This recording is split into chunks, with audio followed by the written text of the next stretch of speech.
I guess so. Somebody's already been waiting. Somebody's already in here. We got that first thumbs up. Thank you, whoever is in here. So this is. I don't know if your full name's connected to your account, so I'll let you introduce yourself. So my name is Ryan Babbs. I just go by Babbs now on YouTube. More on that later. And I've been doing YouTube for God, what year are we in? 2023 for 2020. 7 years now, off and on.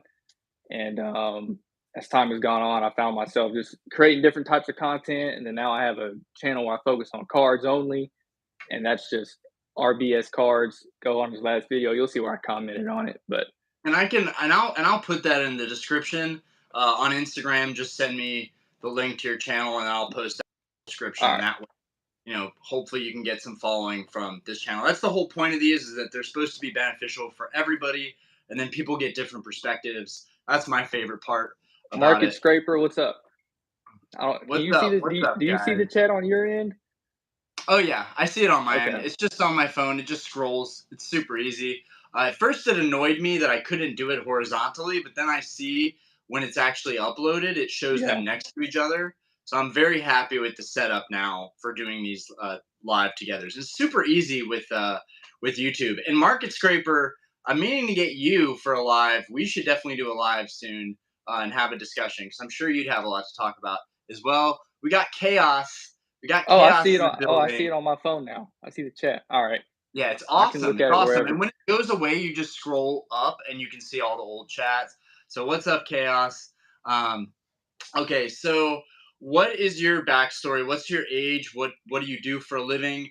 You said you've been doing YouTube for a while. So have you been doing it for the last 3 years? Did you take breaks? And what got you into cards in the first place? And yeah, so All right, so I am 28. I am an accountant for a trucking company. I live in Arkansas. I don't know. I'm sure that, but I live in Arkansas. We have a really good card community here. Um, so I started doing YouTube back in 2016 just because I feel like that's when YouTube was popping off and people started to do it. Then I did it off and on because I mainly, whenever you're young, you think you can do things for money. So I thought I could make money off of it while YouTube kept changing their monetization guidelines. So I kept taking breaks. And then I really got back heavy into making content again during COVID. And a lot of my content then was based around personal finance and investing and things like that. And as I feel like that's when people really started learning about investing. As far as cards go, with Pokemon, me and my dad, this goes back to the early days base set. We used to actually go to tournaments. I was like 4, 5. We used to go to tournaments back to the LCSs, and I would be sitting in his lap and we'd be playing, and then we moved down to Texas. We'd be changing or trading with the neighbors and things like that. it's the And best. then my dad moved away. We got away from it. And then I got into Yu-Gi-Oh when that first started coming in. Then I was in and out, and then I got back into sports cards during COVID, during the boom, and then I started looking into Pokemon and started learning that market because that's what I initially grew up with. So, and then here I am mainly. I still dabble in sports cards a little bit, but now I'm trying to go more into Pokemon heavy just because I feel like it's safer. Yeah, these are discussions I'm having with local shops regarding sports cards, Magic, Yu-Gi-Oh, and then there's always Pokemon. Pokemon is, fortunately and unfortunately for the other TCGs, the path of least resistance. I've heard several people mention this at this point. I've sold Yu-Gi-Oh cards. I have some like higher value older Yu-Gi-Oh cards. It's so hard to get Yep. decent change for those. Whereas the Pokemon card, it's like every single Pokemon card holds some kind of value. It's so Yeah. mainstream that people are buying everything. And that's why I do these bulk haul videos where I'm picking up hundreds of cards, because I know at the end of the day, even if I only get $1 per card, there's like some value tacked to all those That's the cards. best way to do it though, is buy in bulk. But it hurts because I'm like, wow, I put a couple $100 towards all this random stuff. I have to now put in additional work to do auctions and learn what it's all going to sell for. Whereas I could have put that into a Yeah. break, and I'm just starting to buy some higher end cards now. But okay, so So what was the set that you were getting back in on? So 2016. So do you remember what sets you were looking at in 2016? Or Oh, was it so really in the COVID, like Sword and Shield? I feel like a lot of people it was Sword and Shield, or like the what's up, tail David? end of Sun and Moon. So 2016, here's where I bring that up because I know we talk about long-term still investing, and I was watching some who was it? It might have been Primetime Pokemon. He's an OG, and I was just watching him open packs, and I was like, you know what? How much does some of these sealed boxes go for? And I just wanted to know because I wanted to learn about investing. That's when I started learning about it. But I knew there was alternative assets and things like that. And I said, okay, how much do these sets go for over time? And I just started watching it, and I was like, dang, all this stuff really seems like it goes up over time. But I never jumped on it. I just knew that in the back of my head. And then when COVID, it was Vivid Volt. No, it was Champion's Path. Whenever I got back in it That was a big one. because of that Charizard, and I lost my ass on it trying to pull it, and then it all started from there. I actually have that Charizard. By chance, one of my friends bought it and then he didn't want it, so he just practically gave it to me. But That's that, crazy. that's an awesome card. I would have loved to actually pull that myself. Um, so and that the whole sealed product investing thing. So everyone's always like, yeah, we see it go up over time, but the reality is that takes years. Is it really worth it? Like I have several cases, but is it worth it to be buying sealed booster boxes? Should you be waiting until stuff pops up a little bit and then it shows growth, or is it just do you think it's just better to just buy it? You're gonna lose your ass on it maybe for the first like 2 or 3 months. All these Sword and Shield sets really like you'd get them for $80 and they would just Yeah, trend $80 for like 3, 4 months. You're like, I just wasted time and money, and there's an opportunity cost that you're losing there. But at the same time, it just takes a flick of 1 month, and then those things are now $140, which you still can't make any money on $140. I'm not trying to ship out a booster box to make 30 no, bucks. We want to see these things hit black and white and X and Y era stuff that's now hitting 1,000, 2,000. Sun and Moon, which is ridiculous because that's 2018, and that's already the team up yeah, box, $2,000 box. So there's definitely outliers. Like I think my buddy today was saying, he was like you could buy boxes, but there are certain boxes to buy too. I think in Scarlet Violet's case, it's really the 151, which sucks that it's not a main set. But I think it's like one. We all know that like 151 is kind of the evolving skies of this next set. the thing with here's the thing. We're gonna talk about. I was Specialty sets are one of the things they always grow. They're gonna go up regardless. You look at Shining What Legends. about Pokemon Go? You think that's still going to go up? I think at I'm some still point. trying to bind your Pokemon Go. I've I think decided at to do it, I think but at some point it will. At some point it got a will. decent alternate art Mewtwo. That's a decent little card. And I think with Pokemon Go, I think it all depends on your entry point. If you got in at retail, you're gonna be waiting for a while. But if you got in when it was like $30 in ETB, you at least have a decent chance. And So I think entry point is key. absolutely, because you feel great about it if you like even if you overbought like even if you overpaid for a case of like Pokemon Go ETBs and it was like $32 or $33 a pop. They were 50 in the stores. They were 40 in the Yeah. store. GameStop might have had them for 35 and price match something, but either way, you get that bare minimum. It's really hard to lose on those sealed products. So when you first collected, do you have sealed product? First off, Now I do have sealed product now. okay. So when you're first collecting that sealed product, did you just buy whatever was closest, whatever was in stores, or did you do some serious due diligence and look around? Because I just was an idiot and I just bought whatever was around me. I And just going bought to in Walmart, stores. I did the same thing you did. I just bought in stores. But and that luckily, hurt. whenever I picked up on, so I sat on Champions Path, and here's the thing with me, I know what number I want to get out at, or what number I'm good getting out at, and I think I bought those Champions Path ETBs for $50, and I Wow. think I sold them for like 90 from like between like 80 and $90. I'm like, all right, that's 40, 50% or 60% somewhere there. I'm like, all right, I'll just take my money and run and sell it locally. And it's all about for me. It's all about the margin. As soon as you know what margin you want to hit, go ahead and get out. And if you the more sometimes if you have more of it, you can just slowly scale out of it as time goes on. Just locking those gains and just move it into something else. Just repeat So the process. did you feel that there was a risk there and that's why you wanted to let that product go? Because like I see Champions Path at my local shop. They had an ETB. They just sold it for $100. I was like, I'll give you all $70 for it or $60 for it.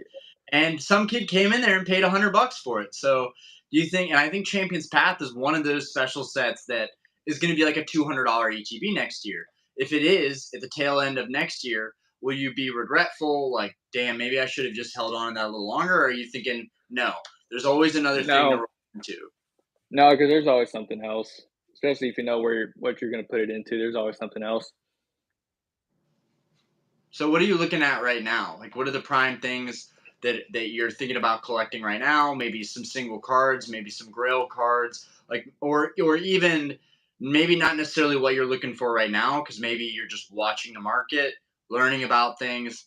But what are your maybe strategies for how you go about collecting? I know we had a brief messaging back and forth about About like grading. grading cards. Yeah. And I think that's very interesting because I have I'm kind of bipolar about grading. Some days I'm like, I really need to do a submission. Other days I'm like, no, I'll just buy more cards. That's more capital that I'll get coming back. What's up, Pokey Steve? Now grading is one of them things. I think Yo, what up, Steve? it's one of them. I like it because it brings a lot of value. The only thing is that a lot of people don't want to wait.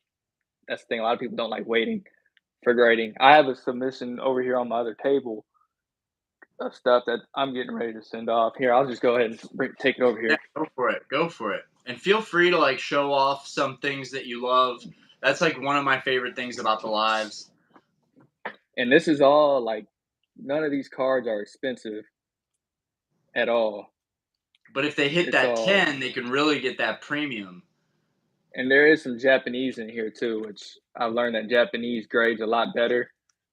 So Better cut, better centering. hmm but this Beedrill alt art, I love these that cheaper card. these I cheaper love alt that card. arts I think will be Card is solid. disgustingly undervalued in my opinion. The Radiant Zards. The Radiant Zars, those have a decent gem rate. This Celi BV, the alt art. I mean, I these pulled are all that one. cheaper alt arts. And I have one of these at PSA now, so I'm just waiting to see what happens with that. This Charizard from what is this Lost Origin Trainer Gallery? I think that'll be solid.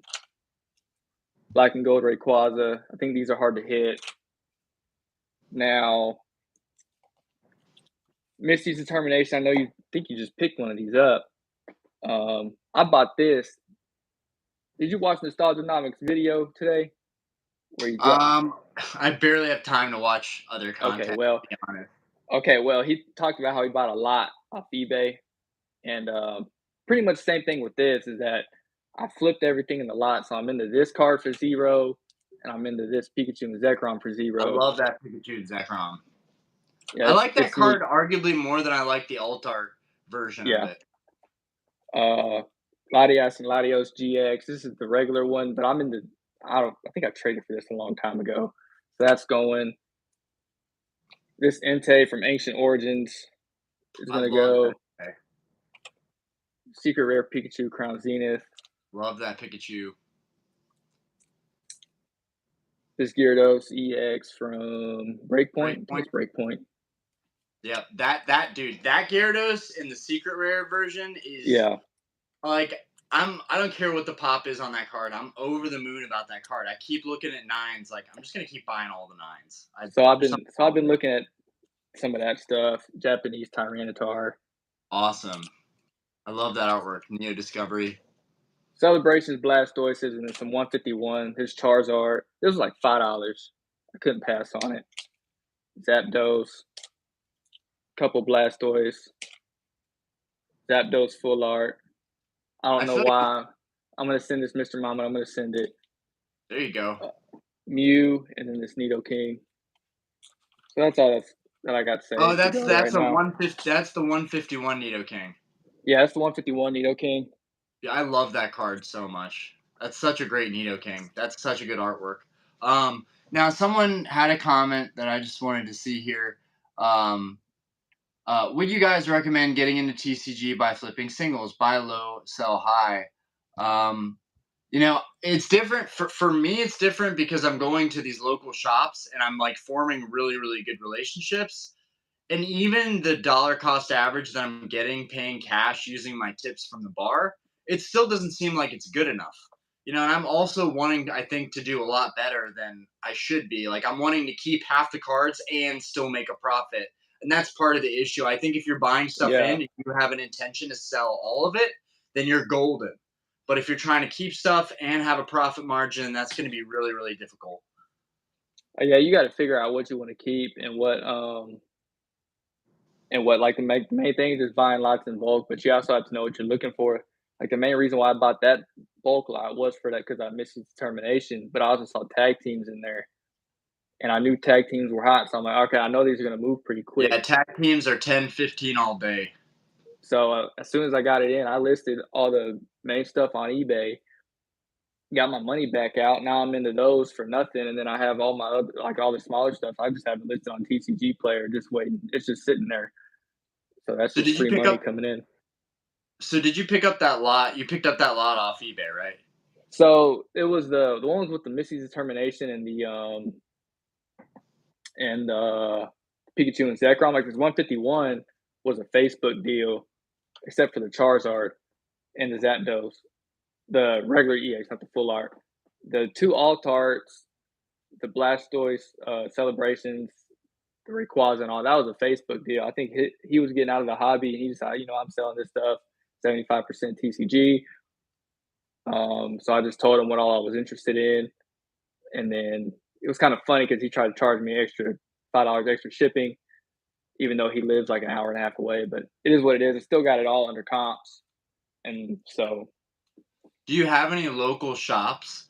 Is there any way for you to negotiate and maybe even get, better deals? Because I think that's one of the things that I have that's a big advantage is not many people have a shop nearby that's like, we just bought all this stuff. Like now we're at a point yeah, where I'm like, I don't want you guys to price this stuff out. I want you to call me, charge me yeah, 10, 15% on top of it, which is fair, and sell yeah. me all those cards, and I will do all the work.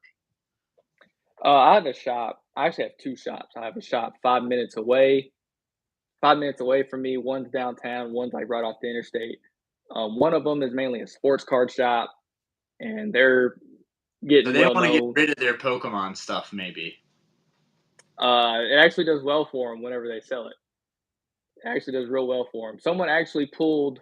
This is completely off topic. Someone I think opened Involving Skies ETB and they pulled both Umbreon Altarts in the same box. Yeah, it was. That I I, would. That's a video like yeah, I know. I'd have to go back. every time I open Evolving Skies pack, instantly a foot comes out of the pack and kicks me in the balls. Yeah, Instantly. but the other one, they're more of like your local TCG shop, and then there's one like an hour away from me that they're huge in the state, and they host trade nights every month, and they're a big shop. They're pretty good, but I don't think they'd be more likely to give me a deal more than some of these other ones probably. Okay. Yeah, because I find on eBay it's nearly impossible to get a deal, and I'm also looking at higher end cards right now, but like Mhm. it is so hard. Like even with the going back and forth, because it's on a global scale. They have all these people messaging them, so the competition is fierce. So I've just learned like, I'm gonna overspend if I'm on here. There, for certain particular cards, eBay is the move because you just can't find that stuff Yeah. anywhere around you. I mean, you can go ahead. No, no, that's pretty much it. I was gonna say, you can find deals on eBay. You just have to really filter through them, and that's some people just don't have time for it. Yeah. And that's the main thing about eBay. They have to filter through it, and some of the listings are so bad. Like they'll list something as near mint. That's why I always look at all the pictures because someone will post something as near mint, and it's all Oh whitening man. around the edges and things like that. I think it's a trial by fire. I think there are people that are super savvy and they don't let anybody get over on them. They're like, Mhm. I need pictures. Like, I have people sending me messages now about my auctions. It's not even like the whole point of me doing auctions is so I wouldn't have to back and forth with people. And I still am because they want to see more photos. They want to see stuff more in depth. Those are buyers that are really doing their due diligence. And I don't think there's anything wrong with me, like with them reaching out and me responding with more photos. Yes, it's a little bit more effort, uh, but for the most part, I think it's so easy to go on eBay. I certainly did when I got into it, and I'm looking for the cheapest stuff. I don't care if it's heavily Yeah. played. I don't care if it's creased. None of that stuff used to matter to me. And gradually, it's like, okay, I'm gonna get a graded card, but I want it super cheap. So let's get like a PSA 4 or a PSA 5. And now I'm at a point where I'm like, it is so hard to be liquid from those kinds of cards. You can make money from them if you're buying a lot of them off someone's local Yeah. collection, you're getting them $1 a piece, you're selling them heavily played for $5 a piece, whatever. But the premiums I feel like are gonna come from those auctions for like those PSA 9, PSA 10 cards where you win it for like 30% less of what the first listing in. And the listings don't mean anything. It's only the sold listings and Yeah. that data that matters. But I, for a year, never looked at sold listings. I only looked at what stuff was listed for. And I feel like a lot of people coming into the hobby are going to make that mistake and just be like, oh, this one is this price. Let me get 20% less from them. But they don't know that it just sold for 40% less than that list price.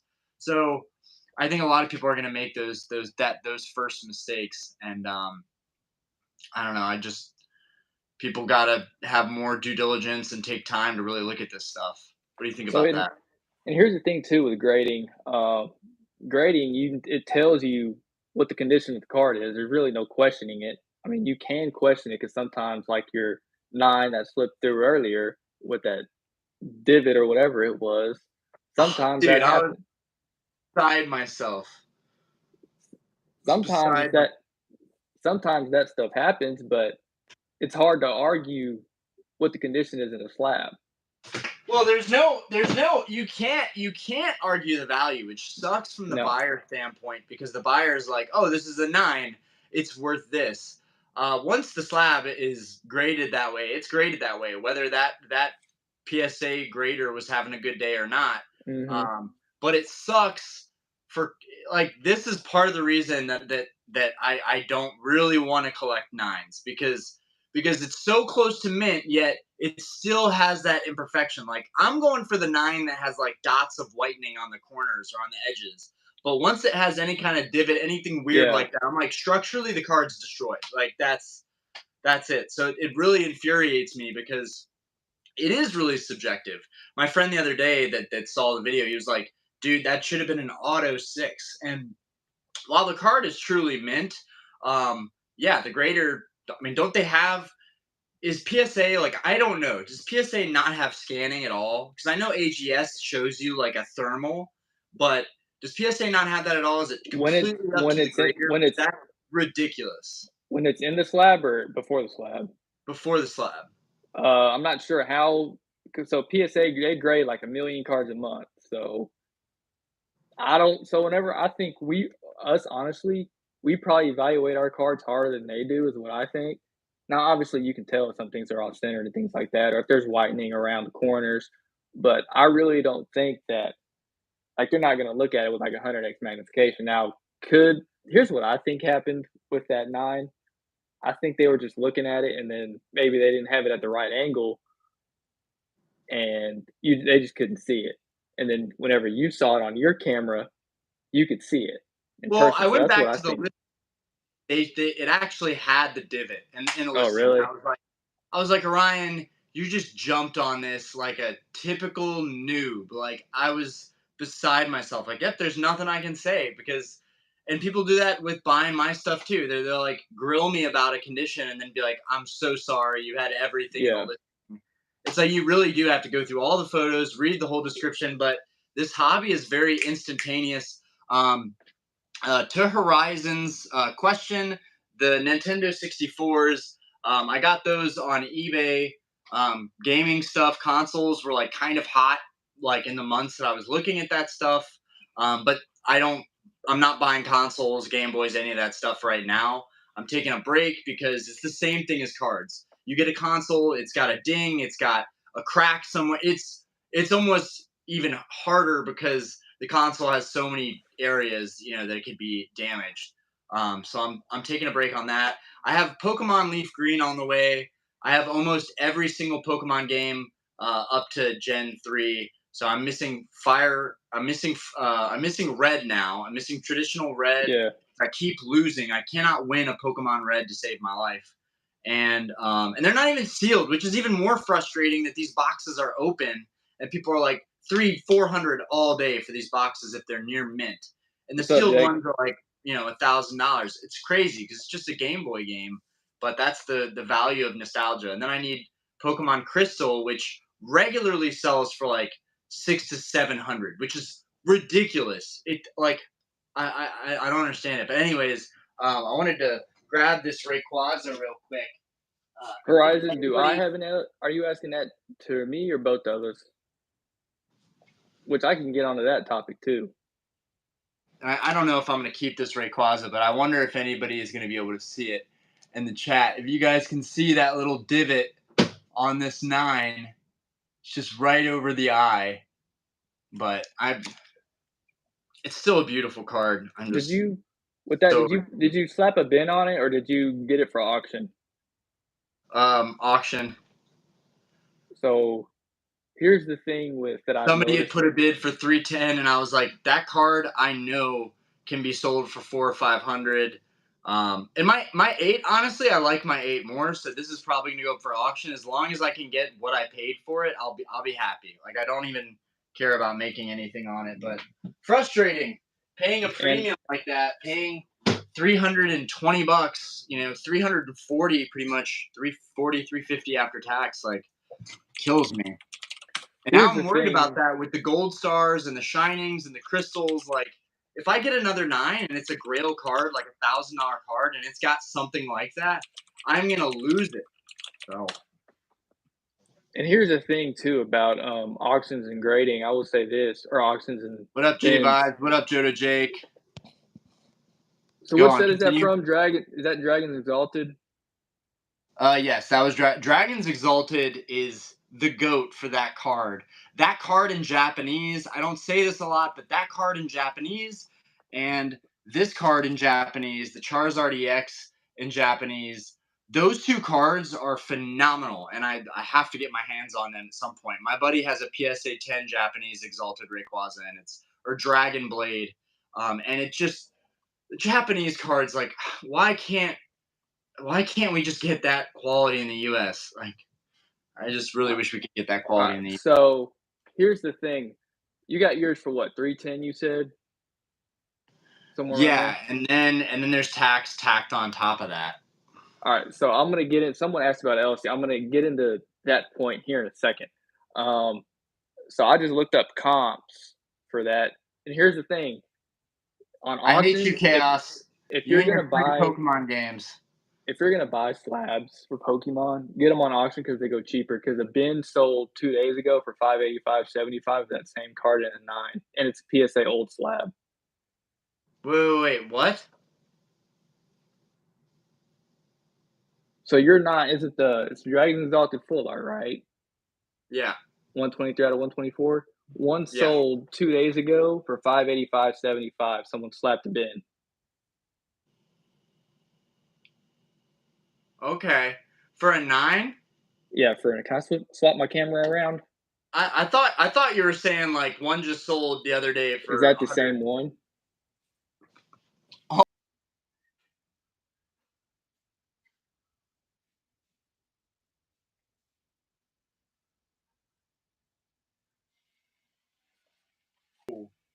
Nice, nice. Yeah, I paid half that. Okay, so yeah, just because I would not want to spend 600 on that card. Um, Maybe I'll just keep the 8. Like honestly, a clean 8 to me, like I don't need the 9. It's really just the 9 is more likely that the card is going to be closer to 10. But there are some strong 8s and there are some strong 7s out there. It's so subjective and that just sucks. But it's I think it's definitely advantageous to send a bunch of stuff in because they're so bogged down by cards they have to grade that maybe the luck is on your side. Getting your cards graded. If they're near mint, you have a pretty good chance probably of getting those tens. No, that would so that 585. Someone said it was an OBO. If a best offer is accepted, it'll cross the line out. Like so, this one. Oh, that's probably yours. That's your bot at 312. I'm sure that's your comp. Almost certain. Is this you? What is This it? your Yep, comp? that's me. That's the exact one. So one that if it's best offer accepted, it'll be crossed out. If not, it's someone just slapped it. That's how you know. But you can see what that one that was crossed out went for. Yeah, the auctions on eBay are honestly pretty good. Oh, do you ever operate this way? Do you see the sellers like Z&G Emporium, Probstein, and you're like, TCA Gaming, um, SM Pratt? When you see these names, it's kind of like avoid doing those auctions because the competition is fierce. And I feel Yep. like there's so many people supporting them, bidding that stuff up. I will literally only put a strong bid on something if the seller is like a couple hundred feedback, not a big name. I want those things because it always seems like there's no competition on those auctions. And then you get Yeah. a really good deal. I feel like it's really hard to get deals on the best offer stuff. And if you are Yeah. getting a deal, you're not getting a huge deal because you're looking at the sold comp. Um, like my crystals, I got 2 crystals on the way. I'm super excited about. I got the Nidoking in a 9 and the Crobat in a 9, but I didn't really get a crazy deal on that. I just looked at the comps, looked at what they sold for, and pretty much had to pay that. And that sucks. Like nobody, like nicer cards, nobody needs to get rid of them. They know that someone's gonna buy those at some point. So like the Grails, I should be waiting for Collecticon to buy because it just seems like there's no chance I'm getting those for a deal. Yeah. And I am So getting Obsidian Flames. I did get a case of that. I got a case of the ETBs. Obsidian Flames is already going below what most people pre-ordered at from what I've heard. I don't really care because that happens with like every set the next couple months. But the next time a friend of mine gives me a link to a price that's low, I'm taking it because I always do my own thing and I end up overspending. yeah. All right. So back to the. I want to go back to the LLC thing. I have an LLC, but I mainly did it for one reason, and that's to save. Well, one, first of all, they're doing that whole 1099 thing that they started. That's one reason why I did it. And then number two is that you can get an LLC and then have a sales resale certificate send it into eBay. I don't even know if eBay even has to have it, but you won't pay sales tax. What? So I don't know what sales tax is in North Carolina, but I don't pay sales tax on anything I buy on eBay. Whoa. Whoa. And that's because you're doing it through an LLC? Doing it through an LLC instead of yourself. Well, there may be different tax rules in Arkansas than North Carolina. Everything in North Carolina is taxed. So there could Oh, be really? something to There's that. North Carolina. I'm just Like, we googling have horrendous taxes in North Carolina. what's y'all sales tax rate. I want to say it's like 7 or 8%. Oh, that's better than what it is here.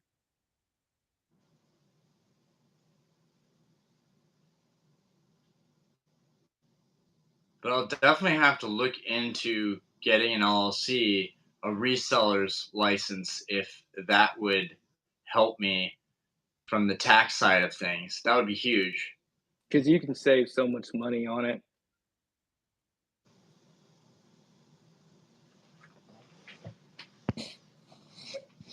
But yeah, that's the main reason why I did it.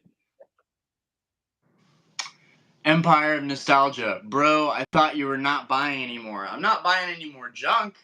I'm like toasted on ordering all these envelopes of like cheap cards, cards to finish sets with, cards to start my binders on sets from 2009 to 2018. I'm just burnt out, so I'm taking a break from that, and instead of buying all that stuff, I'm gonna put some time into one, buying stuff to sell, which helps me be sustainable. That's one of the best things I've ever done. And then two, I want to go after cards that are much higher value, because if I spend a bunch of money and I still don't have those nice cards, I'm going to end up hating myself for it down the road. Better just probably to cross them off now, and then I can come back to the cheaper stuff, because that's not going to move that much. So I'm getting back to the chat. How much does it cost to start? Where are we at? Start grading your. I mean, you can start now, but it's $24. It's so the best thing to do is get a collector's club membership. And it's like $120 a year or something like that.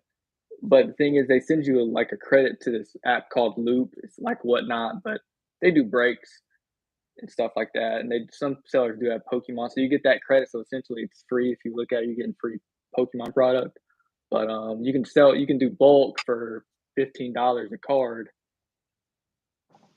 and it's 20 card minimum, so it's like $300. And then of course, you have to ship it there and then insert shipping back. So that's the best way to start.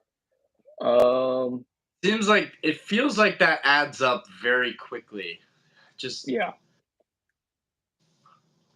it can add up, but like I said, it adds value, especially if you get some tens. I mean, you can make that back. You make it back quick. It's $120 if now you get the tens, if you get the if tens. you get the Now, tens. now one of my buddies was saying like all of the trainer galleries you're getting around and all the like alternate arts, you should send those kind of cards off because they're so fresh that they are so likely to get a 10. I still am under the assumption that like if it has a dot of whitening on it, it's not getting the 10. I still feel I like haven't it's seen really, that. really hard to get a 10. And the 9 is not good. From what other people have told me, like who cares if you get a 9? You're gonna break even on your grading costs, and that's just wasting your time. So the goal is you want to break even on nines and make money on your tens. And if you pick cards that have a higher gem Okay. rate, then you're good. I've seen cards that are off center get tens. Oh, yeah, and I've Chaos seen it is like the happen. 8 cards I sent to Beckett was $560. Beckett is definitely one of the more expensive ones, but you can have your card in the sleeve in the case, and I kind of really like that about Beckett. I wish they would all do that in some ways, because I feel like in a PSA slab you can actually damage the card throwing it back and forth. Um, but yeah, Beckett's not cheap. Beckett's not cheap, but I like their slabs a lot. Sell vintage tens. Collect vintage. Yeah, that's a solid take. And I think some of this collect and sell modern tens. Yeah, and I think Jake's been on that. Are you in our Discord, Babs? am I back on? No. Right now you're dark. Probably because I got a phone call. Yeah, that happens. I don't know if it's if you go to answer it, or or if you even close it. Yeah, it's huh. All right, let me hold on. Let me get out and get back in. Yeah. Do you want me to remove you? Yeah, kick me out and I'll come back in. All right. All right. Guest left. Add guest. And then he should still have the link, so he should be able to just jump right back in here. If not, I will. Oh, there it is. Yeah, and so Babbs, he's been following me on Instagram for a while now. His channel has 1,670 subs, which is pretty dope because we're kind of in a similar situation. Yeah, it's still. Oh, there we go. Word. Awesome. Right on. Um, yeah, Jake, I think Joe to Jake, like, I think that's, well, first off, are you in the Discord, Babs? I'm in a few discords. Are you in our Discord? I think I tried and something happened. I don't think it would Okay. let me. There is a point where I had an outdated link, and so people just weren't able to join. It's a forever link now, so it should I be think that's what super easy happened. to join. Um, but yeah, the Discord's finally like almost at 100 people, which is really exciting because now you see more back to back people posting what they get. But Jake, Jodo Jake, he's I feel like he's like one of the most calculated modern collectors I know. There's like maybe one other guy I know that goes to a shop or buys online, super cheap modern cards, perfect centering, barely any wear on the back. Then they come back as tens, and bam, like you're just winning all day on those. And then they do subs together with friends. And a friend here in Charlotte, just his membership ends in February, and he's like, "Next time I do a submission, do you want to send some cards through me?" And I'm like, "Yes, please," because I am too much of a chicken to do this myself right now. Also, the cost of it. If I'm gonna do it, I'm gonna want to do a membership, and I just don't necessarily know if I want to get tied up into that. But I do want my It's worth Charizards it. to all graded. I have a bunch of fives and sixes, but I want all my Charizards to get graded. Um, all of my alternate art cards, I'm sure, have potential to get tens. I want those to get graded. But honestly, even when I bought my alternate art cards, I was amazed at the condition they came in the mail in. Like I really, I have low expectations for anything out of the pack, right? Like I think there's always going to be some kind of damage because it's very rare that I get a card out of the pack and it's like perfect, you know? So ordering my alternate arts online, I was like, dude, you're going to get these in and they're going to have some type of nick or something on them. So just get the alt arts you want, but just be open minded that they might not be gradable, right off the bat. But I think that's one of the best things about buying cards right when they come out. You might pay a slight premium. I know some of you may disagree with me on this. You may pay a slight premium. I know I bought the Umbreon pretty much right off the jump, and I definitely paid a premium for that card. I think it was $500, but because it was so fresh, it was believable that that card came straight out of a pack and there was no play in it. It wasn't in someone's deck at some point, because it's easy to forget as collectors, people are running these alternate arts in their decks. They want to build a deck with really nice cards, I think. Are you shaking like disagreeing with that or like that's just I terrible that I people would do I that? I feel like that's a bad idea on why people would do that. It is a bad idea, but when you want a dope deck, you're gonna want the alternate arts in that deck. Um, That's like what for me. It's like why would you even do that? Horizon fan, the loop credit is it was when I renewed mine, it was $100, but then right at like a week or two after I renewed mine, they upped it to 120. so what's on your radar for this year? Are you at all into Scarlet and Violet? Are you kind of like, I'm sitting out on this era. This era is weird. Um, what do you think is going to happen with that as far as value goes? Are you buying into 151? Have you already done pre-orders? Are you going to wait till that comes down a bit? Do I you already think that got there's going to be a huge surplus of it, or that it's just not going to matter? It's just going to get cleaned out no matter what. I already got 151 pre-ordered, um, just because I wanted to get my foot in the door. And then after, as far as 151 goes, I'm just gonna watch it, and if it tapers down, just average in that position, and then just slowly watch it, see what it does in a couple years. Because I think also too, there are gonna be angles, especially with the UPC. I mean, you could probably grade the promos, eventually make your money out of it. Um, and who knows if you could leave the pack sealed, you could rip them, do Well, those whatever. UPCs are a tragedy because of the gold cards. I have two Yeah, of them, and I was so careful with my gold cards out of the UPC I opened. And I'm keeping my other ones sealed because I don't think it's a great value product. But those gold cards are really incredible. I know TCA Gaming recently posted that the new CGC labels look amazing in the gold cards, and they do. The pristine 10 on a gold card, like the Pikachu or the Charizard, oh my god, I want that so badly. Like, but mine both have like little chips on them because they're gold, they're metal cards. So I'm worried about the UPC in that respect. That the Mew is going to be really, really hard to grade. yeah, Um, I agree. I still Those want to metal send, cards are something. my gold cards in. I just don't really know what to do now. Like, should I be like, are they going to be treated as a factory defect? Like, it just sucks because they chipped on their own. I literally put them straight into a sleeve into a top loader. Um, So that'll be interesting. But with Scarlet and Violet, I think now is a good time to get into Scarlet and Violet base set, maybe even Paldea Evolved, get cases of those because I know for Scarlet and Violet you can get them under 100 a box. I saw it earlier today. Just kind of scrolling through my watch list. You can easily that's a good entry point, I think. Paldea Evolved, I haven't checked, but I think it's getting close. And I've heard Obsidian Flames is also getting down, but I think I'm going to look at Obsidian Flames in November, December is when I would get in if I'm going to get in. Maybe avoid the premium altogether by letting the dust settle a little bit. I think that's I the can best definitely thing to understand do. that. I think That's that's the something best that thing to do is everyone should wait, have learned from Sword and Shield. especially with these normal sets. Now, of course, Evolving Skies was an anomaly, but everything else,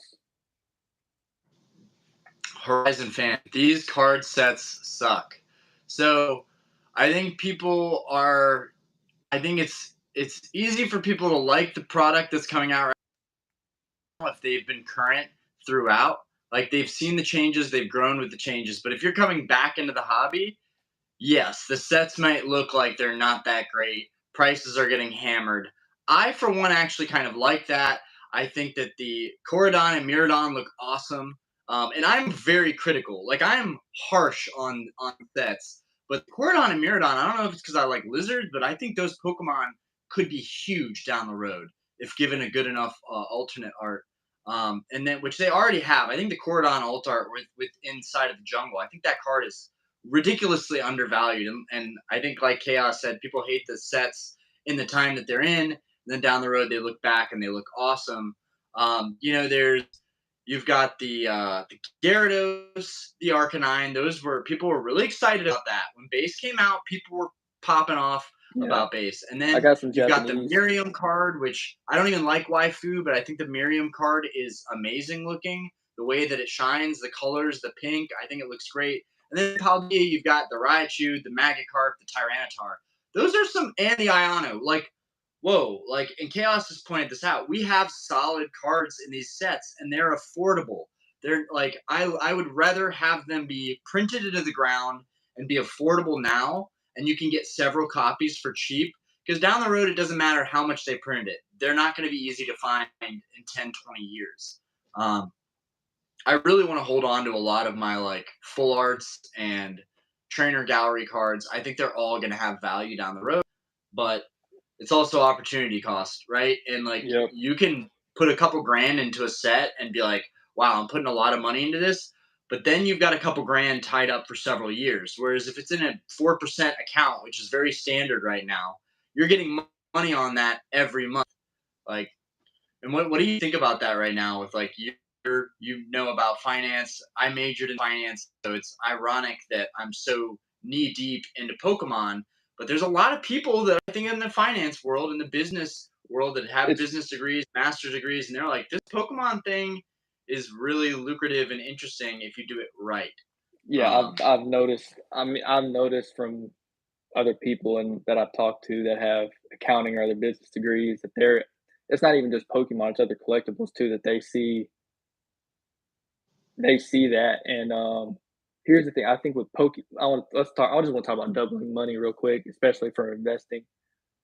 Go So for it. if you normally average return S&P 500 is like 7 to 10%, let's call it somewhere 7 to 10%.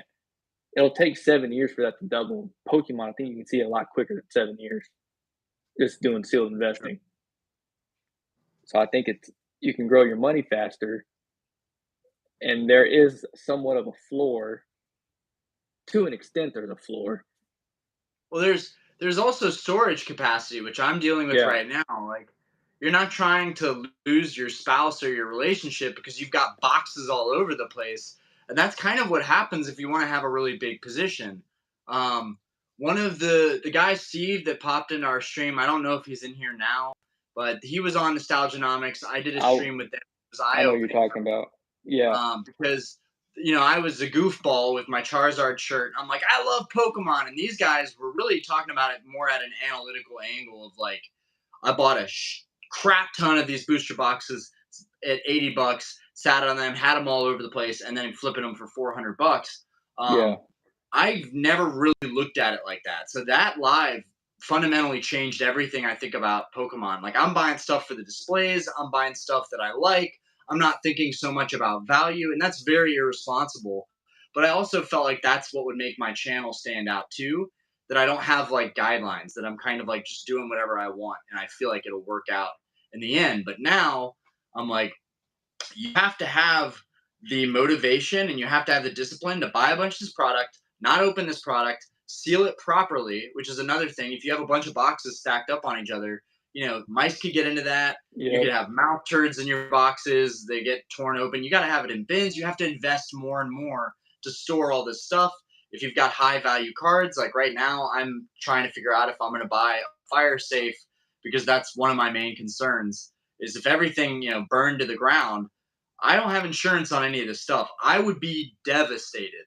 So and I'm pretty sure you can find insurance, but that would also defeat part of the purpose of having this as an alternative investment. You don't want to pay taxes. You don't want to. Yeah. It's not a thing that you have to maintain, but you start adding all these other factors to it, and you do have to maintain it.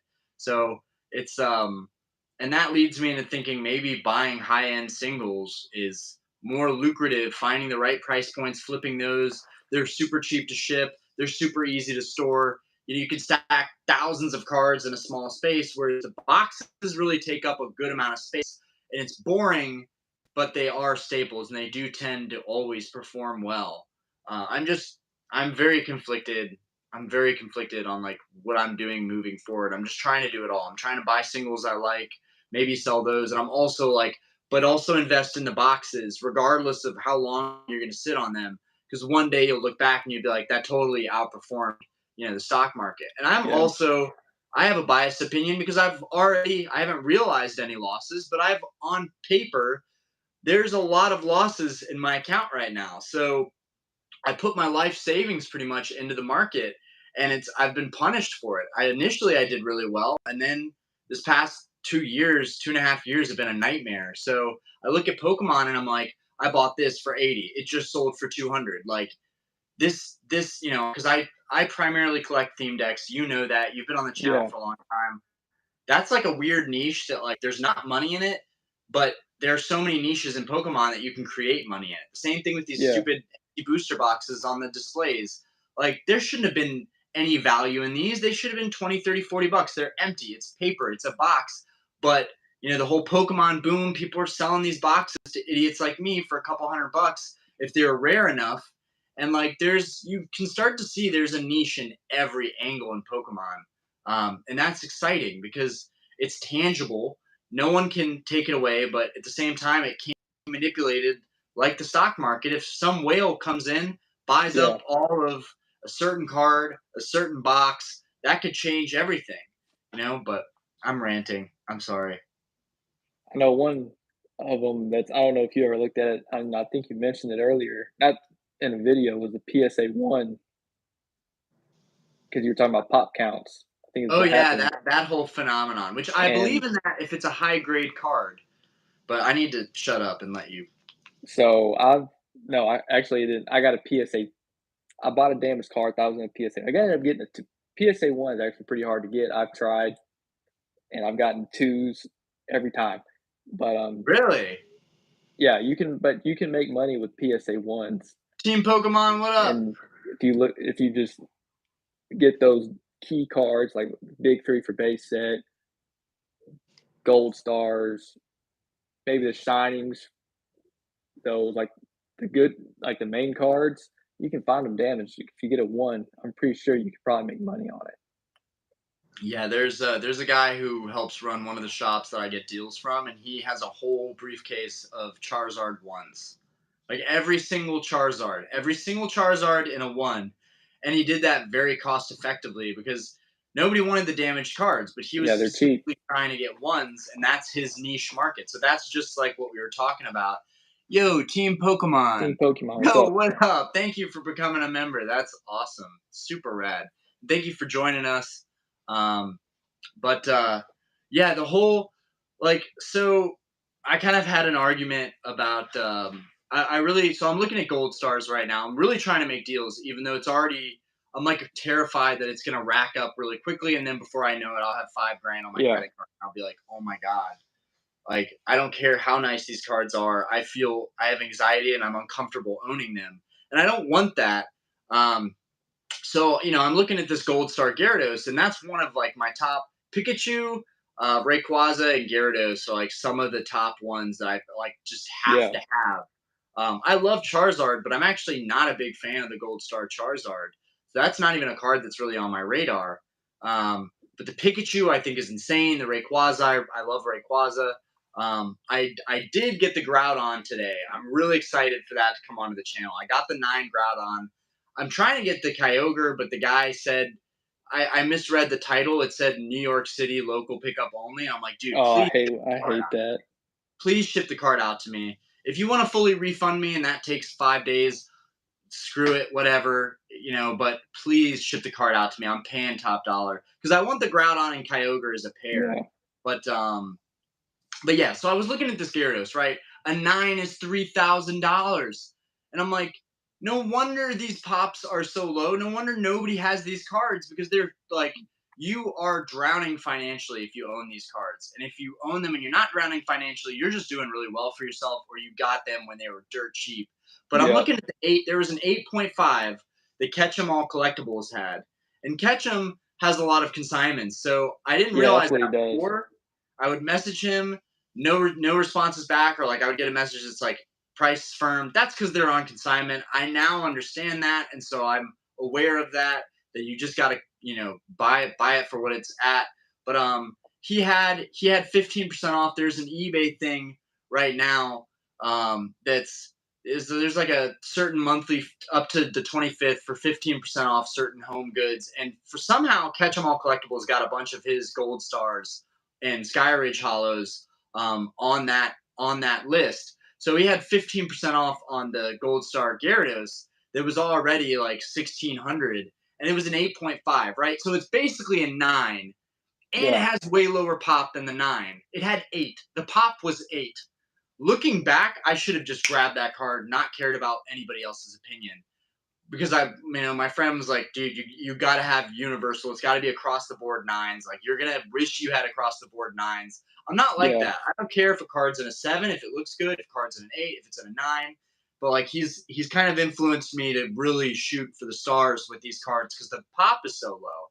But when it's an 8 pop, who cares? If it's an 8.5, it's already a near mint card. So what do you think about that? For half the cost, I should have just jumped on that. Talking about PSA. Yeah, it was half a I think, grade point from a 9, and it was half the cost of a 9. yeah, I would have just been for the 8 point. I mean, that's like the same thing with people buy like go ahead and buy a CGC slab. You can get those cheaper. It's the same thing. If you just want a PSA slab, crack it out and just regrade it. Oh, I'm and just curious, huh? what do you think about the whole CGC 9.5 thing? Because now you see all these 9.5s going up for sale, and everybody and their mother is like, "Oh yeah, that's the 10 right there." I've got to. So people are paying the premiums on the 9.5s just to get that label, but it's not even a pristine label. So I don't know That's the thing. why. Yeah, that's the thing. You don't know if it's pristine label. I'd rather buy the 9.5, and if I know it could gem the PSA, just crack it out and send it to PSA. That's what I would do. Really, you wouldn't send it to CGC to get the 10? Not for a Now, pristine level. I think PSA 10 still will outsell CGC 10s unless it's pristine. hmm, I do think the CGC slabs feel better though. They feel more quality, and I Oh, also think the new label is incredible. I think But they have. I think CGC has arguably one of the best slabs on the market. Like feeling in hand feel slab. Them and Beckett. yeah, Beckett is great, man. If they could just get their costs down. But I hear horror stories from all three of them. So that's another thing that keeps me away is so many people having bad experiences. I have a temper. If I get a card back and something's not right, there's gunk in my slab because I buy cards that are slabbed and there's a hair in it or there's a piece Yeah, of dirt in it, and I'm like, ugh, so like I just don't want to put myself through that. But one of my next questions was are there any cards that you're hunting right now that are really special to you that you just feel like you have to have? If it's anything, it'd be gold stars. I think it's gold stars. I mean, I collected in that era. I didn't have the I wasn't fortunate enough to pull one. Um, so definitely the gold stars and the original EX cards. For some reason, I like that artwork. I remember those, Those even though EX they're cards, horrible. CGC is so bad on a lot of those, but or those, the CGI, not yeah, CGI. the CGI on a lot of those. But the gold, the Cosmos Hollow framing on the EX is just as bomb. But If I was gonna yeah, collect anything, it'd be that, and then just to sit on, it'd be those. yeah, my buddy's kind of gotten me into this recently. Well, not one buddy, several buddies are like, dude, you need to just stop buying all this other stuff. Okay, you're torturing yourself with the amount of work you're having to put in to list everything, ship it all. Every morning I get up and ship out like 20, 30 cards, and like I get up and like sigh. I'm like, oh man, it's another morning of shipping a bunch of cards out, taping stuff up. Hopefully it Just gets wait there. till, just wait till you get a thermal printer. Dude, I That'll make know. your At life this so much point, easier. oh my gosh. That'll make your life so much easier. I know. I know. And I'm like gonna do this long term, so I don't feel like there's any risk to making that investment right Because all now. it's gonna do, I all it's also am gonna aware do of is your thermal. save time. Time is money. You know how that is. Um, but what's that one? But yeah, I'm trying to get these. I'm trying to get these bigger cards right now because I'm like, dude, you're not gonna make any money on these though. It's totally a sunk cost. But at the same time, if I get them now, they might be $300 or $400 more in 6 months with how scarce they are and how much everybody is wanting to get them. For the first time ever, I'm like, I feel like there's a serious FOMO that's rational and reasonable because if there's only 200 of these gold star nines, most of them are 200 or less. I just And had then the even pop less count than up too. tens. It's like 32 gold star 10 Gyarados. If that's the case, It's then we're, 35 now. oh wow, really? 30, yeah, it's 35, 164 nines, Oh man. 166 eights. There's about to be some more tens when Chaos sends in his gold stars. There's going to be some more tens in there. And that'll be interesting to see too how the pops rise over the next couple years. Like But these modern pop counts, I'd I rather don't go think off the of this. modern pop counts are crazy. I think that they're like justified because so many people are in the hobby. I feel like they're kind of in line with the Yeah, pricing.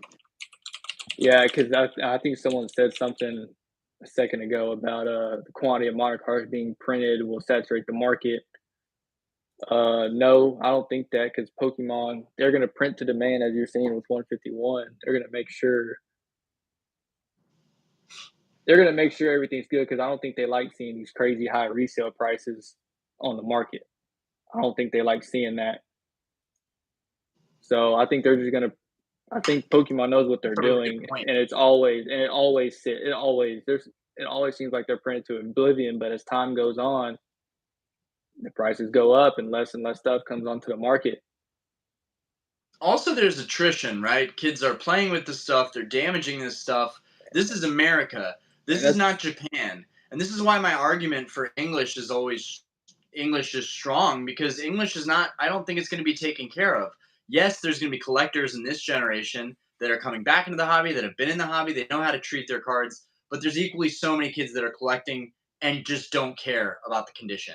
They want the next fanciest thing, but they might not even be top loading it. And, I don't know. I think when I go into my shop, there's not even a lot of alt arts.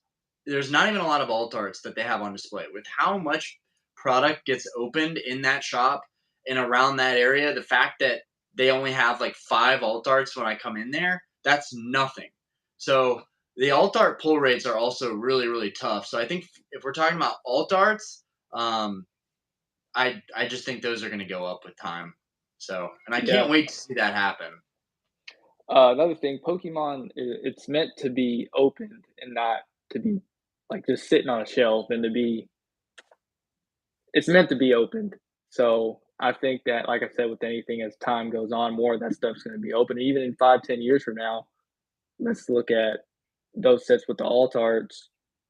As more people open them, alt art chasing, if they whenever they repop again, it'll just keep driving the price of the box up. That's crazy. Sorry, I'm looking at I was just curious on what the Moonbreon pop count is. No, that's fantastic. I left my laptop at work, but I really wanted to have that for this discussion so that we could look at prices of stuff on the market and talk about that a little bit. One thing that I promised myself I would bring up and just barely remembered it is, and since we're already talking about gold stars, do you think do you think that because of the populations being low and because of the popularity, these gold star prices are warranted? I mean, they're not that much more expensive than like the Moonbreon, right? And that's kind of weird considering how many Moonbreons are out there. Yeah, But there's um, but I got mad yesterday because the guy wouldn't accept 2350, which was the last. I had a customer come in. I couldn't bid in the last couple minutes. I had to talk hate to when this that happens. customer, and then I go to look at my phone and it's like you lost. And I'm like, oh! But I immediately messaged another seller and I said, I just lost this for 2350. I will pay you market. This sold today for 2350. I will pay you 2350 or 24. And they came back at 25, and I was like, nah, I'm paying what this just sold for. It's not fair to me to have to pay more, even though that market, you just got to pay whatever you can because the cards are so rare. But at the Yeah, same time, that card then that night sold for 2,900, and I was furious. Nothing on that seller. I was just mad that I didn't put my foot down and say, you know what, this is more than I'd like to pay, but I lost the auction, and it's still a 9. It's the same card. It's probably still going to go up in value. I shouldn't worry too much. But there's another. I had an argument right after that with well, not an argument, but I guess a debate with a buddy, and I was like, I'm sorry, it's a Pokemon card. It's a piece of cardboard. $23,000 with 2,900 after tax. That's $3,200. $3,200 for that card. It's just ridiculous to me. It's just crazy. But when I know it's an iconic card. The gold stars are really hard to get, but I just feel like Pokemon is very soon going to be unattainable. These Grail cards are just no one's going to be able to get these Grail cards, especially because no one wants to get rid of them either. so also, I think what are we comparing gold stars and alt arts? I think that one Pokemon was printed less in '03. We'll call it '03. Definitely, It was printed a lot less than what it was now, and the pop and counts less for popular. and it was less popular because I think it was on a downturn part of it Yeah, it was like falling out of popularity, which is because of sad because the gold stars were the turn of an audience. and I wonder if them Watsy not doing it anymore had anything to do with it. I won't know the answer to that, but it's a possibility if the timeline kind of looks like it did. But even if you look at the pop counts, even for overall sets, the pop counts for that area is a lot lower. It's like a fraction than what it is compared to what this modern stuff is. So I definitely do think that those gold stars at the end of the day will be more hard to find than some of these alt arts. That's what I think, and I think that as people buy them, it's just going to dry up.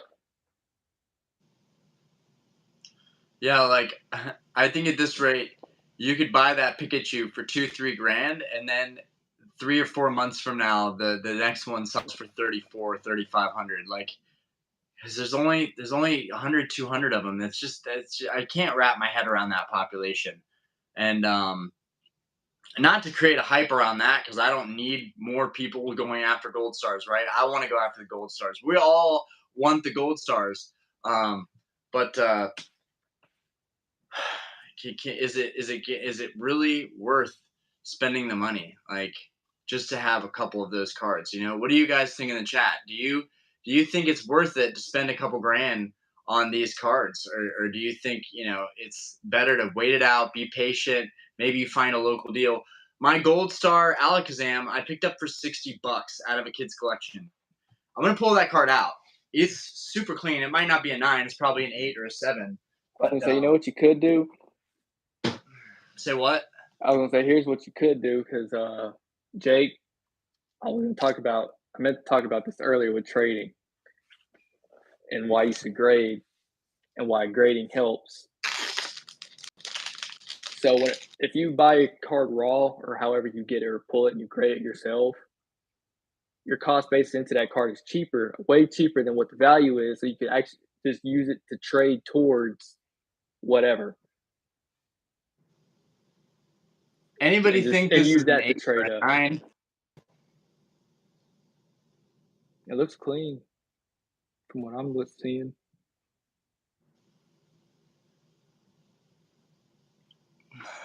TCG players sketchy to me.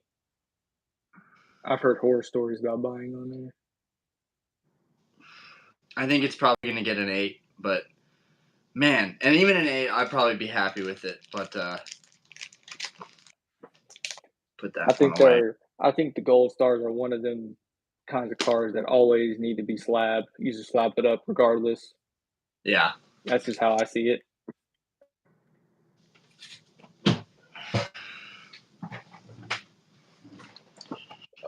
Someone said something about Crown Zenith.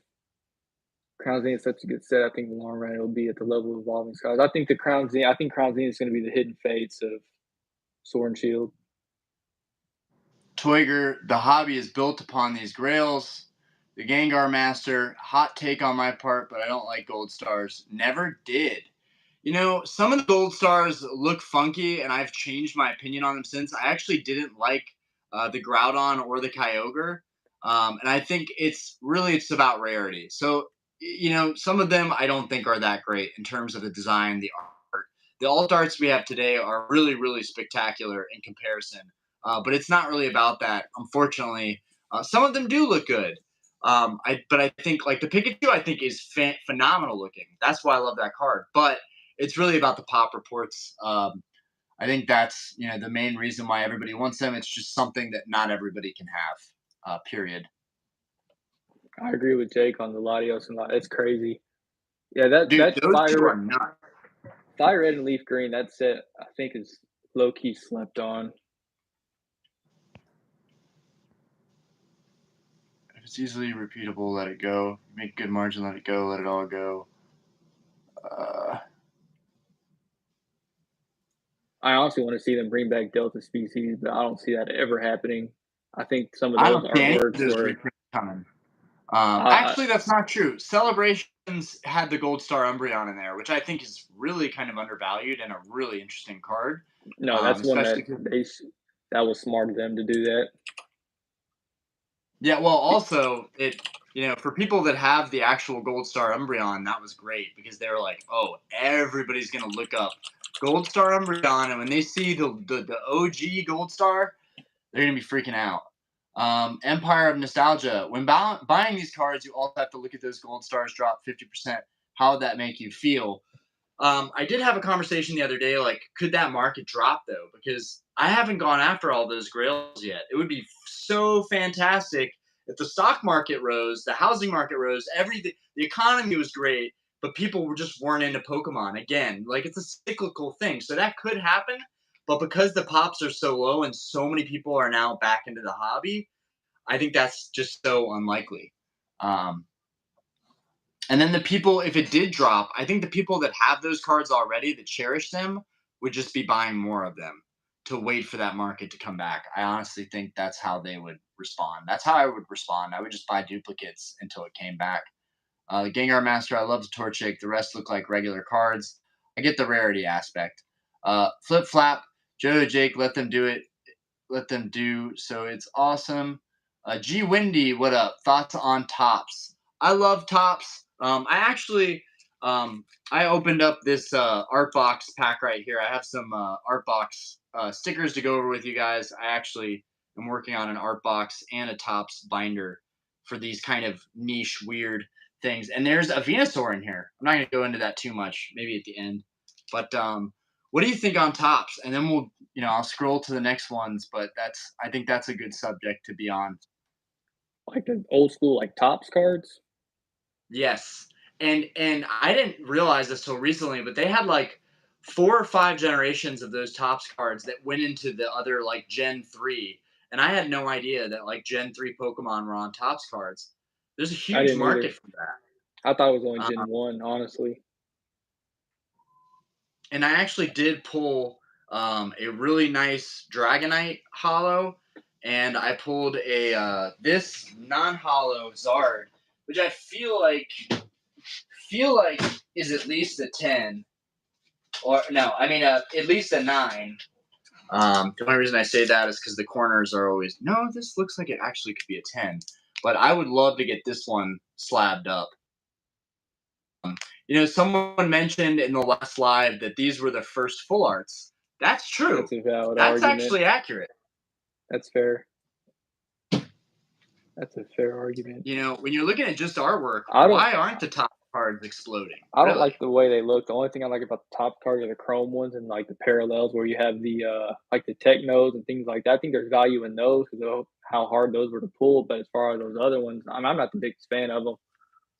It's the only reason that I've kept this Charmeleon as long as I've kept it, because the quality on these is just phenomenal. Yeah, Quality on these just looks great. But what does everybody else think about the Topps Messi cards? is I want to see Messi what you is guys think goaded. about Topps cards in the chat.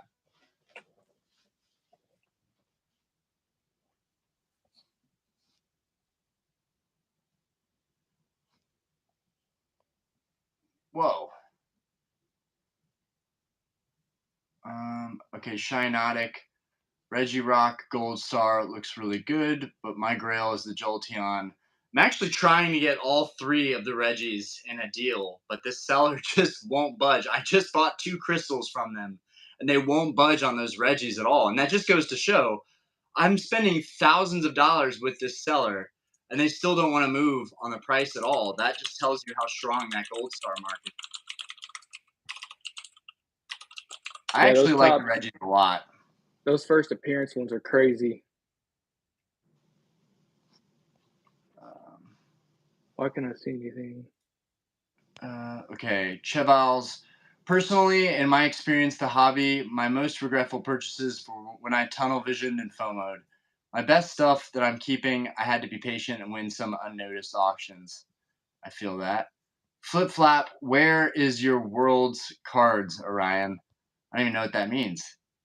Um, these are low pop, not in PSA, just in population at all. Toiger, I agree with Chevals. Um, Chaos, I'm proud of my OG Umbreon Gold Star. Dude, Chaos, this guy in our chat, I don't know if you saw him in one of the streams we did, but Chaos has an insane binder with like all the first editions except Charizard and like base set first editions. And then he has the crystals, the gold stars, the shinings in first edition. Like, and I'm gonna meet him when we go to Collecticon. I think I saw that live. Dude, to see that's like one I'm like most proud of that live. Just to get someone on there that's been an OG, that just came out of the woodwork essentially, like just started his YouTube, joined my Discord. We were very lucky to have you, Chaos. Like, um, Jodo, everyone has to address their FOMO sooner or later, and once you do, you're able to think clearer. It's also better for your wallet to be like, nah, I'm not gonna spend my money now. But I feel like if I don't pull the trigger on buying sealed product, or buying like Grail cards, I end up spending the money regardless elsewhere. So that's my reasoning, is that I'm impulsive. So I'd better to be impulsive with nice stuff than be impulsive with a bunch of junk. For me, I've been collecting now 3 years, hardcore. It's time to go after the big cards. Flip Flap, Chevals, do you like me buying only worlds? I have no idea what that means. Empire of Nostalgia, I FOMO'd into a Shadowless Charizard PSA 8 for 3K. And these days, I could nearly get a 9 for that price. That's okay, though, Empire. Shadowless Charizard is slept on, okay? That's a great print. I feel like there's less people with Shadowless Charizards than first edition Charizards. I'm probably wrong on that. But Shadowless is a very interesting um, set to be going for. And I personally really like the Shadowless Charizards. So you'll probably be okay with that in a year or two. 3K for an 8 is probably going to be standard on that card. If you want top card, go buy Messi card, sign in soccer. It will be worth a lot. 2.5K. The Gengar Master, I have very fond memories collecting Topps Pokemon cards as a kid with my cousins. Right on. Cheval's Joe to Jake agreed, selling some stuff that I bought when I didn't know what I was doing, even at a loss, and using the funds I recouped for stuff I actually liked was a huge relief. That's what I'm trying to do right now. Uh, it's not the Charizard that crashed 90%. I don't know what Charizard crashed 90%. G Windy, I just bought a sealed first movie booster box and the TV animation editions booster box. G Windy, nice. Congrats on that. Jodo Jake, Chrome is fire. Chaos Emperor, not a fan of the Topps cards. Understood. Respect it. Black Belt Knob, like them. Toiger, Topps first appearance Lugia is insane. Haven't seen that card. So Topps are based on history. A Black Belt Knob, also like the Topps movie cards. Empire, have you ever thought of Japanese exclusive Pokemon promos, Pokemon Center, Fiesta cards, I I've ECC? I have. I just don't. I wish. See, here's the. I wish I could. There was like a website on when they would come out. That's That's a how. no for me. You just have to be in the know for that. But I Yeah, just you just have to be in the know. But I've noticed a trend with Japanese promos that over time they will go up. Joe So to it's J, definitely Chaos a market. needs to bite the bullet and grade that collection. I understand the collection is beautiful in the binder, but the value will be 2 to 5 times. I'm just telling him to grade it because I'm just selfish and I want to know what those cards will grade in. Like I genuinely want to know if they're nines, tens, eights. Like how are they going to grade his well kept, like crispy cards? But honestly, it's fine to keep those cards in the binder. They look good. They're still all grails. Do what you like, and they're all organized in that binder. That's okay. Don't feel like you have to get the nicest cards graded. The risk that someone might mess those cards up. Maybe they grade them in a 9, but they actually nick the card grade. But you might not care about the grade if they've damaged your card some way, even giving it the grade to go with that. And that's up And to Chaos to figure out what he wants to do there. That's his decision, regardless of value. And he's not planning on selling them, so he doesn't really have them. Sent my first sub to Beckett, flip flop, when people start buying us when they will be like 10K. Annie, yo, 29 people in here. Remember when there was maybe 9? This is great to see. Thank you, thank you. Cheval's spending addiction. Oh, we got 34 actually. Cheval's spending addiction is a real thing. Can be good to sit down and wait. Absolutely. I've talked about that early in the channel. Some of my best videos that hit like 10K were actually talking about Pokemon as an addiction. I've had to be really transparent and open that like I've been an impulse like addicted buyer, and you don't want to be in the situation that I was in last year. Buying stuff you don't even need, being in debt, it's not worth it. I'm out of that now. I have savings, it's great, but oh my god, I wouldn't wish that on my worst enemy to be addicted and impulsively just buying stuff and not even thinking about it twice. Just like I had a list of auctions, I was like, hopefully I lose half of these. um, Gengar Master, and then I'm done. Once I read the rest of these, I'm done, and I want you to maybe talk about something that you want to talk about. There's an Evansville card con locally this weekend. Never been to a convention before. Going to take some slabs and cash. Hopefully find a great deal for my collection. what are you RB, can we looking see the for? room tour of your collection? RB, those battle fiestas are fire. Yay! One of my videos just got uploaded successfully. I didn't know if I could do that with a live. Annie, I have a question before y'all sign off. How are we feeling about the Pokemon Center ETBs? I think the Pokemon Center ETBs are great. I can never get my hands on them. Craig Farber, I really want to pick up Moonbreon, but I'm trying to be patient with the price. I keep seeing people finding Evolving Skies restocks. Restock, Schmeestock. I would just buy that card because the chances you pull it are so slim. The amount of product you would open it and the amount of money you might waste trying to open it, not worth it. Buy the card graded, buy it raw. It's a new card. It should be in great condition. Then maybe buy one box of sealed product and have the two together. That's probably what I would do.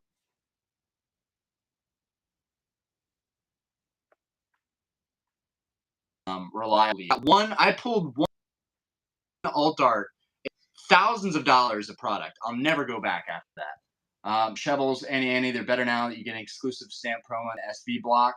Speaking of that, I love the Pikachu promos. I wish I had the stamp ones. Shiinotic, I don't get the Pokemon Center ATB. Fusion Strike 1 that got restocked just has more packs. Others just have another stamp on the promo. I like the stamp. I think the stamp gives it more exclusivity. So what's something that you think people should be talking about in the hobby, or what's something that's on your mind? Oh gosh. Trying to think. Sorry if you hear the dogs in the background. I got little yappers too. We have 3 dogs and 3 cats here. It's crazy. Yeah, I love it. If I will say this, if you see evolving skies in the wild, I wouldn't even rip it. I'd just sit on it. I would just sit on it. Even whenever even if I saw sleeve boosters in the wild, I just grab sleeve boosters and I just put them in my drawer and just sit on 'em. Yeah. And I agree with the Moonbreon take. I mean, I want to get into that. That's it. The price point of that card, because it's not. I don't think it's rare because it's available. It's just hard to pull, and I think that goes to show how much Pokemon is printing. And if you're gonna buy one, honestly, I just buy the 10 because there's 7,000 of them. Unless you just really want one for your collection, buy the 9. Um, I I think bought one raw for 500. I'm hoping it hits a 10. I'm praying to God it hits a 10. what are they going But for yeah, in a 9? getting 1,000 for the 10, that's tough. That's I, tough I with don't how even. new card. I haven't even. I don't even know what they're going for now. $1,000 for 10 all day. Maybe even 1,500. That's Korean. I hate some of these listings. 1,075 is the last 10. You Yep. can buy a raw for 11, 570. 11 something after tax. It's tough. It's tough.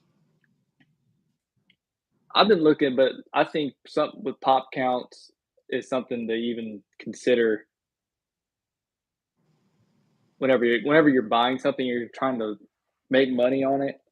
Because one of the things I've been looking at, I guess I can go and spoil this play. Is I think someone was talking about, it was either you or Nostalgia and I was talking about low pop counts with X and Y full arts and things like that.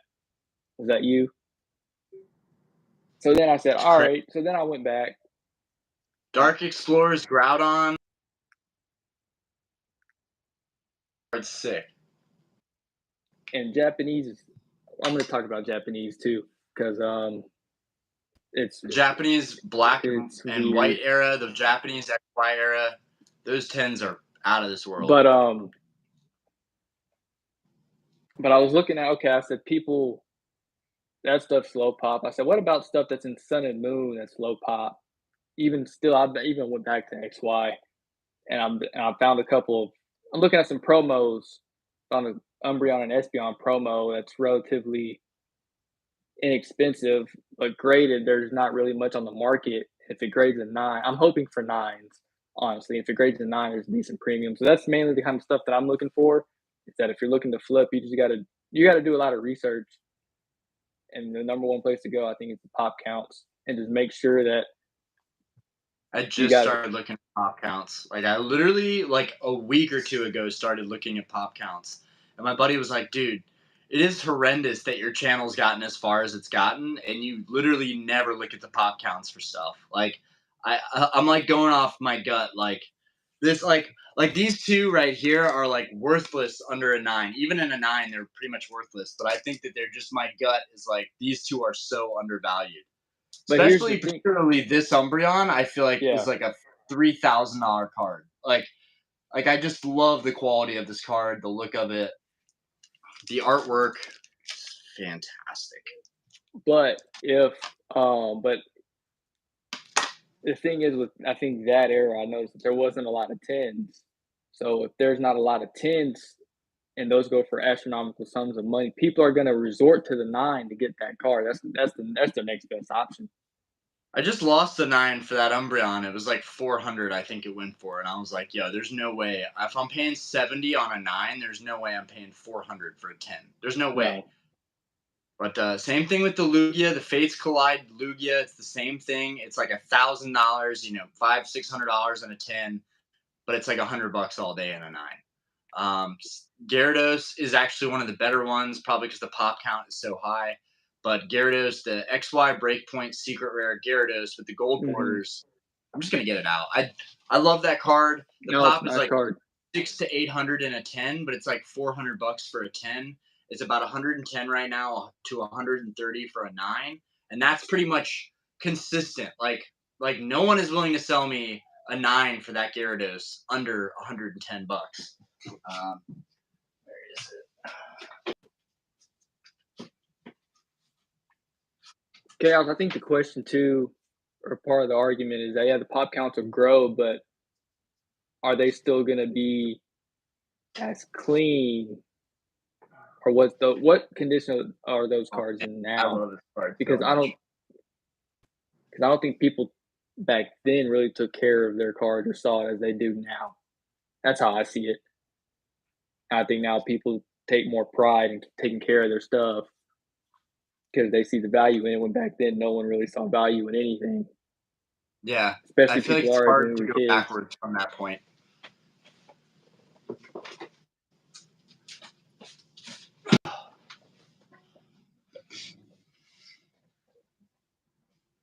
Price my PSA 9 first Ed Dart Charizard. Is it hollow or non hollow?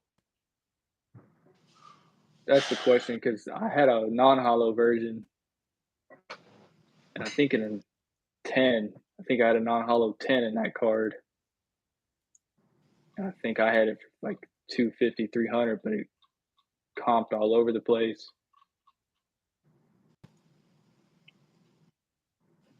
There you go. Hollow. First edition hollow. Dude, that Dark Charizard artwork is phenomenal. This is the unlimited, but I think this card is so undervalued. Both the unlimited and the first edition. Like this is a sick artwork. Why is this card so cheap? I mean, I know the first edition is not cheap, but I'm sure it's cheaper than a lot of other Charizard cards. 770. I mean, I'd price it at someone slapped a bin at 775. Then one did 670 at bid. I mean, you could probably get 725 maybe.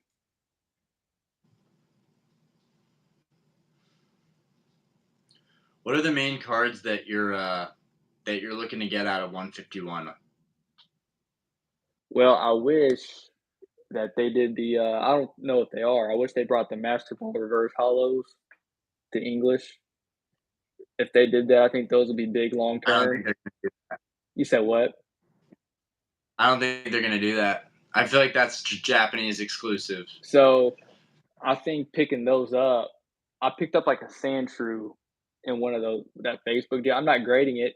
I'm just gonna use it as trade bait or something like that because I know someone is trying to complete. Someone's gonna try to complete that set reverse hollow. Someone's gonna try it. So if you What up, can, Dave? so I think over time, just like the LC, I think those will end up going up. But for 151, I think my chase card. The card I want to pull the most is the Giovanni's, the one where he's with Persian on the couch. I think Guys, I think that artwork is guys. dope. I think that's my You favorite talking artwork in about the that set. trainer? Yeah, the one where he's sitting on the couch with Persian or It's a whatever. pretty cool I card. love that. I love that. That artwork is I always thought Giovanni was pretty cool. Like, yeah, he's a bad guy, but essentially he's trying to be a Pokemon master himself. He's like trying to have yeah. the rarest, greatest Pokemon. Secretly, there's a Giovanni inside of all of us, like collectors. For me, it's the Nidoking. Like, I think the Nidoking is very reminiscent of the Crystal Nidoking, and Yeah. like, I'm like, yo, like that is if it got printed to the ground and there's just tons of like Nidokings coming to the shop, I'm buying those and not flipping them at all. I'm just sitting on them. Like there's so much stuff there that I don't care if there's an abundance in Charlotte. I'm gonna be buying that stuff up and sitting on it for sure. The Charizard and the Blastoise and the Venusaur also. The Venusaur, some people think that card's too busy. I think the I don't think Venusaur so. is gorgeous. All the vibrant colors. The Blastoise is cool because it puts a focus on just the Blastoise, but I think it's a taste. And the Charizard just feels like an afterthought because he's like up in the sky flying away. I'm not a huge fan of what they did with the Charizard. I like the stages. You know, that's one of my favorite things is Yeah. the starter evolutions. Each line, particularly the Charmander, Charmeleon, Charizard. But I wish we would have seen Charizard a little closer in that artwork. It just seems like he's just a speck kind of. And it would have been, of course, it's going to be a promo, so I don't have to worry about it now. But it would have been the Mewtwo. I think when I saw it in Japan, that Mewtwo where he's up like in the city, looking down at night. I think that art stick too. Yeah, that one is the same kind of style as the Charizard, but I actually like that one. I like that one a little bit more. I don't know I why think it's that more is. fitting. I also have to agree with Chaos. The simp or no simp, Erica is an OG, and the fact that there's going to be an Erica card in there, I'm totally fine that that's a big chase card. I love that card. Yeah, I'm good with that too. I think they should bring him to English if they did it like one per. It's going to be hard. Let's like do ETB, one per ETB. I think is what they should do it at. If they were to do it, it would be nice to Um, see. so this person just commented. What was that? I got 10. I got 10 151 UPC English, but to Gengar Master's point, yes, they should bring in the Master Ball to English. That would be great. I think they should do that. I love the reverses. I love how we're getting 2 reverses in every pack. I'm actually becoming a massive fan of having all the reverses. But it does definitely make completing the set, like truly completing it, it makes it such a daunting task. But that last comment, I got 10 151 UPC English, honestly thinking of canceling half my order. I think a lot of people are going to do that when they realize it's kind of print to demand. I have like $2,300 worth of pre-order. I'm leaving it there. If it goes through, great. I'll pay the money. I have no issue sitting on a bunch of this set. This seems like the time to make a good decision to say, hey, I'm buying into the set. It's got a lot of OGs in it. It's got a lot of good potential cards you can pull. There's fun for everybody, new and old collectors alike. It could not do anything for a year, and I could care less. Now the Charizard UPC, I regretted that. I've That was just wholeheartedly random. regretted that. I jumped into that, and it's just starting to move now. But like, yo, it's been several months, and it's like getting back to break even. And that's horrendous. Also, the cut of all those Charizards, no one saw that coming, so that was kind of unfair.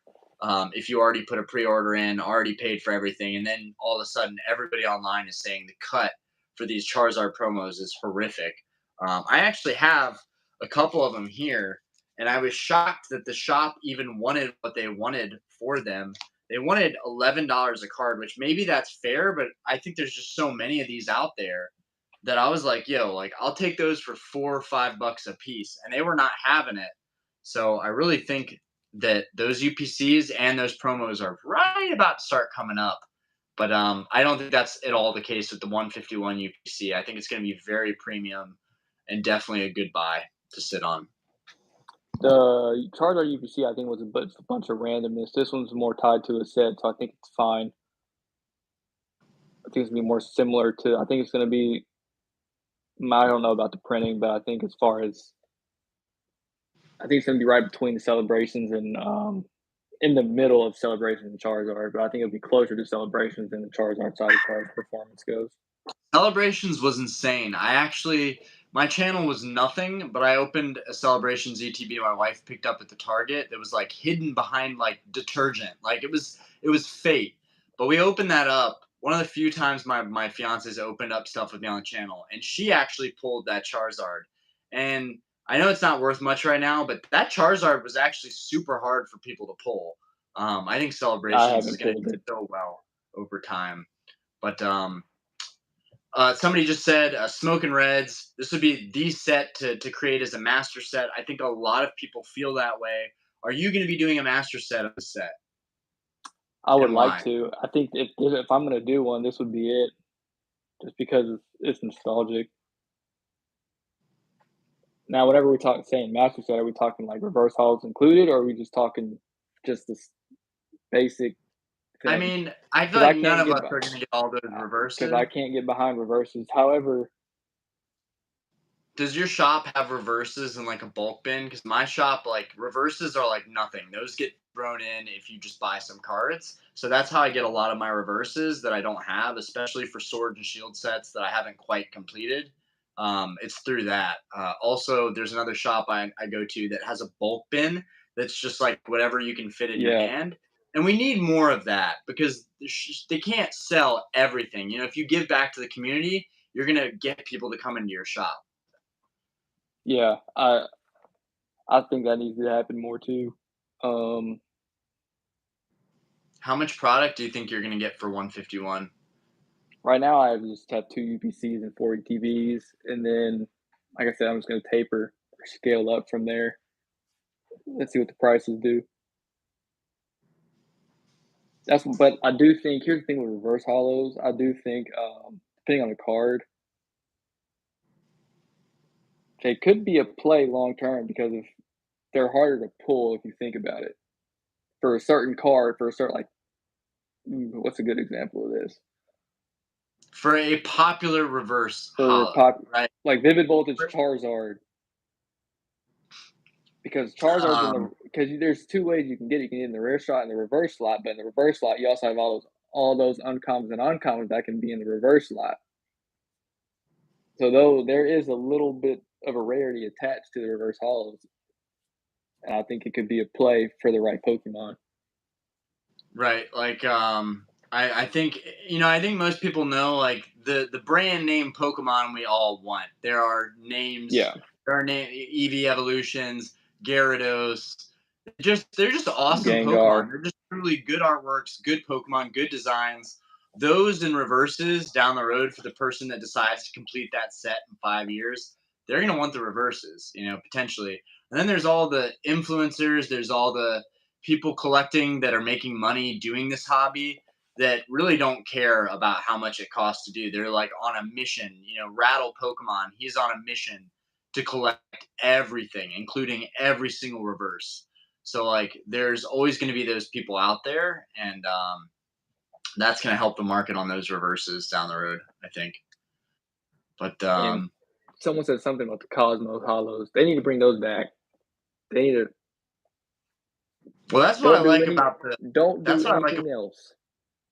much, particularly the Arcanines from Scarlet and Violet. I bought a bunch of those blisters just because I got obsessed. And someone actually gifted me the Growlithe recently. I got this Growlithe in the mail that was gifted, but which I didn't even know there was a Growlithe.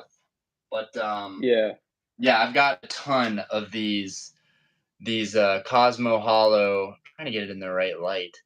But they got these borders too that just look fantastic. This is one of my favorite Black Star promos to date right now. And I've got just stacks of these from the blisters. So I'm hopefully gonna get these graded down the road. I just know they're not worth anything, but it looks insane when you're looking at this just in yeah, person. yeah, Such a those nice uh color. those Full hollows pop one. count on what? What am I looking at? Which I want me to look at the pop count of? I'm about to just there we go. Pull that out of the sleeve a little bit so we can see that. These ones have really bad print lines though, which is really unfortunate. But Scarlet and Violet Arcanine? love that Arcanine. Yeah, Scarlet Violet. Yeah, that's a good question. Scarlet Violet Blister Pack Black Star Arcanine number 11. Scarlet Violet promo 11. There's probably a ton of these. Like, it's an awesome looking card. That'd be a great promo to get a 10 on. Super hard with the print lines though.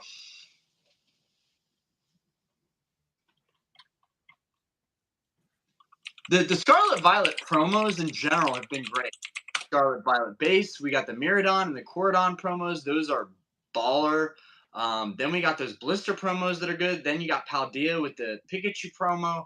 Like, they are, in my opinion, killing it with the promos from these sets. Obsidian Flames with that Charmander. Oh my god. Like, Pokemon they're on a roll in some respect. What's that card number? Number 11. It's SVP 011. That's going to have a crazy pop because of all those blister packs. I can't even find it on their PSA registry. So right now there might not be much out there. Well, that's going to be one of those things that in like 10 years, I go to submit those and no one has them, and they all, like, half of them smack a 9, half of them smack a 10. That would be epic. And I wouldn't even care about selling them. I just really, really like that card. I like Arcanine. Yeah, there's none that have sold from eBay. I don't even see There sold have to be listings. sales from eBay. Otherwise, everyone is sitting on them. SVP PSA. 011, Arcanine. Yeah, I searched Arcanine SVP 011 PSA. Nothing comes up. Really? Oh, hold on. That's also Wait a because minute. it's so low value too. Wait a minute. Like, I Hold don't on. expect a PSA listing, but what about the raw listings? They're probably going for like $1, $2. Yeah, $2. Bad. Hold on, I did see one. Bad. It's PSA 8. That went for $8.50. Nice. That dude took an 739 L. 04316. 739. Jonah J. It's gotta be a play. Orion is great at finding the worst plays. Come to me for the worst plays. Also, before I forget, let's just go through this art box. I should just waited to open it, but I wanted to pop it open. We got Venusaur here. We got. I'm gonna put that down carefully because of that Venusaur. These art box stickers, actually, some of these, the Charizards, go for a massive premium if they're in a 10. And now that I've seen some that are well centered, I actually have one that's so off center that, like, almost where my finger is, the whole card is yellow. So I'm thinking about getting that one. Oh no, that's a lenticular. I have a Pop lenticular 93. actually that I want to show you guys. Pop 93. Wait, what? It's Pop 93. I had to back into it. Oh, the Arcanine? Yeah, Pop 93, 8 10s, 49 9s, 32 8s. Eight tens. 8 10s. That's sick, yo. But also not a card that hella people are going for. But since I have 15 of them, I should definitely see what happens if I send in all of those. Maybe get 110. But 1 or 2. we got Persian, and then I got to show you this lenticular. I've realized the lenticulars, the image changing cards that I have, those ones go for a premium. We got Weedle. You can grade those too. Abra. We got Chansey, Ekans, Tentacruel, Scyther, my boy Scyther, which I really want to see an alternate art of Scyther ASAP. And then we got our gold card, which is the Pinsir. I think that's like episode 2. But I gotta get these lenticulars. I have to show you guys something real quick. I think it's really interesting. I have a bunch of like weird, quirky things like that, like old stuff that I think people wouldn't find too amazing, but Empire Witch. Oh, Ho-Oh PSA 9 reverse hollow with the Pokeball. Which? Yeah, so this is one of the lenticulars I was talking about. This Charizard lenticular goes for a hot penny. Oh, that's dope. If you can get a 10 on it, the image change lenticulars. So I'm gonna show this one that I've been talking about. That's a really cool error. But I've got an Aerodactyl. I've got a Mew, which the Mew is honestly sick. I love the Mew. I've got a Tauros, Pidgeot.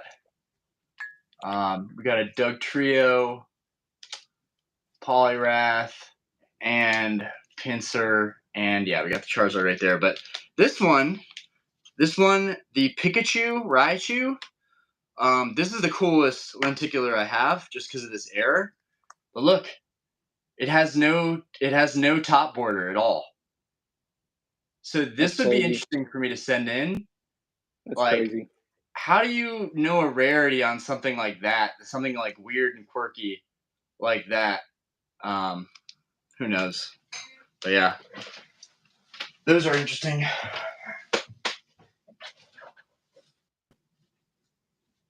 And I Which sets still have the have, best? I think, 7 or 8 Topps movie packs that I was gonna open on the channel, but I got cold feet. Still think I'm gonna open those on the channel. Which sets have the best Cosmos Hollow? Oh gosh, when do they start that? Skyridge by far, like, it's not even Skyridge. It's literally, they started that in Rocket. Yeah, it was.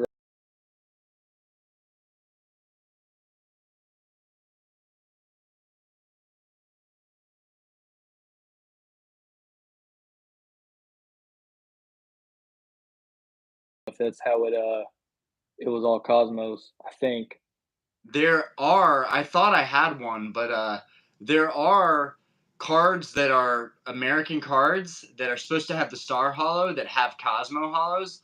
Those are rare as fuck. Like, those are so valuable. You never see those error cards, but that's something that you would buy out of Yeah, like someone's Cosmos. collection. But Skyridge Cosmo Hollows are sick as fuck. But so are Aquapolis. Yeah, And so are, Expedition. Expedition is kind of a weird. It's kind of the first child that doesn't get any attention because Aquapolis and Skyridge are getting all the love. yeah, those crystals are dope. Yeah, I'm I really think I excited think to get my. e-readers are. I think that whole era is a good era. It's just It's so so expensive. ridiculous. I'm like struggling to complete those sets. I struggle to win auctions for the cards that I want, and then like most of those nines are like 200 or 300 across the board. Yeah, It's a very expensive set, and it's just one set. and the reverses are crazy too. That's the problem. So I actually have a reverse PSA 7. So I actually do have a Crystal Charizard, but it's the reverse because my idiot self was like, "Oh, it's still a hollow. It's the reverse. Like, why is this Was that such a better deal?" Skyridge? Well, because it's a reverse. Was that Skyridge? I think the 7. I think the reverse 7 could get like.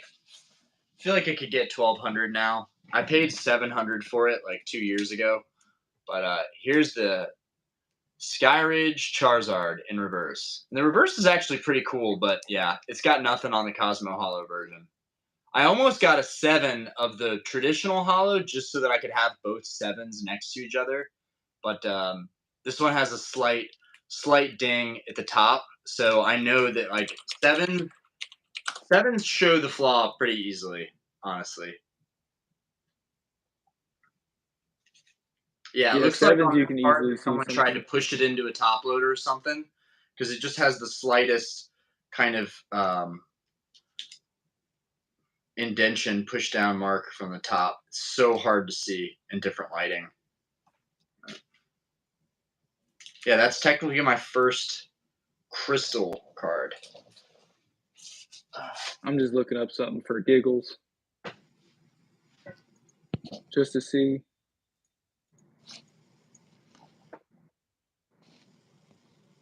The crystals from that set, Holo Extends, do you think it's lacking popularity? Those cards are really cheap at the moment.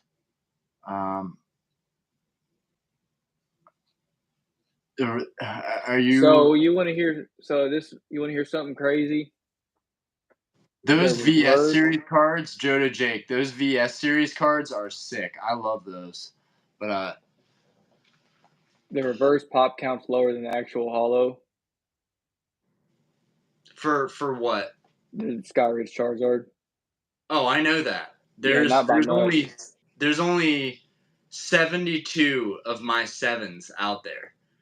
And the argument is like, okay, but it's still not a 9. It's not a near mint card. The pop matters the most when it's up at the top, but Yeah, 72 at a 7 ain't bad. It's not but That's not terrible. That But makes it even pretty rare. so what are we this is something that's crossed my mind. What's considered low pop this day and age? 30. I feel like 30 or under is like extremely low pop. Maybe even honestly 100 and under um, is probably low pop in reality. But I think that anything literally under 1,000, when you're talking globally, it depends how old the card is, right? If it's a really Yep, old card and there's if it's a modern card under 1,000, I think would not be that bad. If it's an old card, under 1,000 would be bad. If it's an old I card, don't I expect two, three, four, 500 max. I The don't first think edition modern. Charizard is not a rare card because of that reason. I have two of them, and unfortunately, they're really not rare because there's 1,000 of them out there.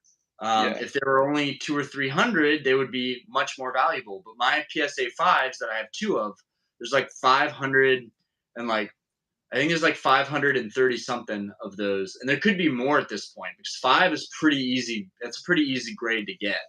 Um, I think I'm going to take one of those to Collecticon and trade it up for the Rayquaza Gold Star. Even though I love Charizard and I feel like that's betraying my love for that card so much but I don't need two. But I have two because one is a thick stamp and one is a thin stamp, and I kind of like that I have a variation. But it's like, what was I thinking? I could have got an 8 at that moment in time, maybe even a 9. No, not a 9. I could have gotten an 8 though, probably for 8 or 9 thousand dollars. So I kind of regret not just getting a nicer grade Charizard, but whatever. I can sell or trade the other one now, so that's an option. yeah. I think when it comes to that's actually smart. Is what I was going to ask you. If you even had a plan for Collecticon, but it seems like you're still on the fence on what you want to do and how you want to I approach haven't. that because It's going to be a frenzy. There's going to be so many people there. Nostalgianomics was talking about how he couldn't even really get anything done when he went, like because he only went for a yeah, day. I think I'm going to get a 2 day pass. I think I'm going to schedule people to run the bar for 2 days, and then I'll just be in La La Land at the convention. But what concerns me is the grails clean up, the grails dry up online, and then they are more expensive at the convention. And then even paying cash, you're still paying the exact same price you would have got it for online, except you're now spending your day trying to find deals instead of enjoying yeah, the full event. And I want to enjoy the event. Like I want there to be like 5 cards that I'm looking for. I don't want to be like looking for all the gold stars and looking for crystals. I don't want that experience. Um, I'm also trying to save my cash tips, but at the same time, I'm buying you know, I'm buying stacks of junk locally, trying to flip that before trying to make it a sustainable hobby. But I should just set all my tips aside, take cash, take the Charizard. I have no idea what I'm going to do. I might take a briefcase of stuff. I might not. Maybe that's too much to lug around. Maybe I'll take one card. I also am afraid of taking high value cards and someone is a pickpocketer and snags something yeah. right out from under my nose. All those things are running through my head. But it would be But sick to make a video while there. And I'm like, guys, I've picked up my yeah, Grail. I traded the first edition Zard. I gave him $2,000 on top of that. Like that would be fantastic. The I'll other say thing is log it on your phone. I paid for the Zard after taxes 4,400 on each of those. Um, and then if I could, a PSA 9 Rayquaza is 7 or 8 grand all day. If you get a good deal, if it stays that price by September, if I could do like a PSA 5 Charizard right now, 5 grand, 5,500. If I could do that Charizard plus 2,500 or 3K, I would do it. I would do it to get the Gold Star Rayquaza, and then that would be a massive weight lifted. But there's still Skyridge Charizard. That card is insanely expensive. Skyridge Crystal Lugia. That card is beautiful, and I think I like it more than the Zard, and that's also another like $3,000 card. And then just the Skyridge Hollows, Skyridge Gyarados, Skyridge Umbreon, Skyridge Gengar. Me and Chaos are both looking for that Gengar. And then a Yeah, 9, that's like a $1,300 card. It's just, this hobby is draining. If you're trying to cover all the bases, it's draining. but back to pop, I think it's relative. I think with modern, like we talked about the Moonbreon, there's like Yeah. 10,000 out there. That's not rare at all. You see it on the market all day. I also think it's relative to how much of that stuff is on the market because they can have a pop count of like $200 or $300, but there's hardly anything on the market. So in a sense, it's tough to find at that point.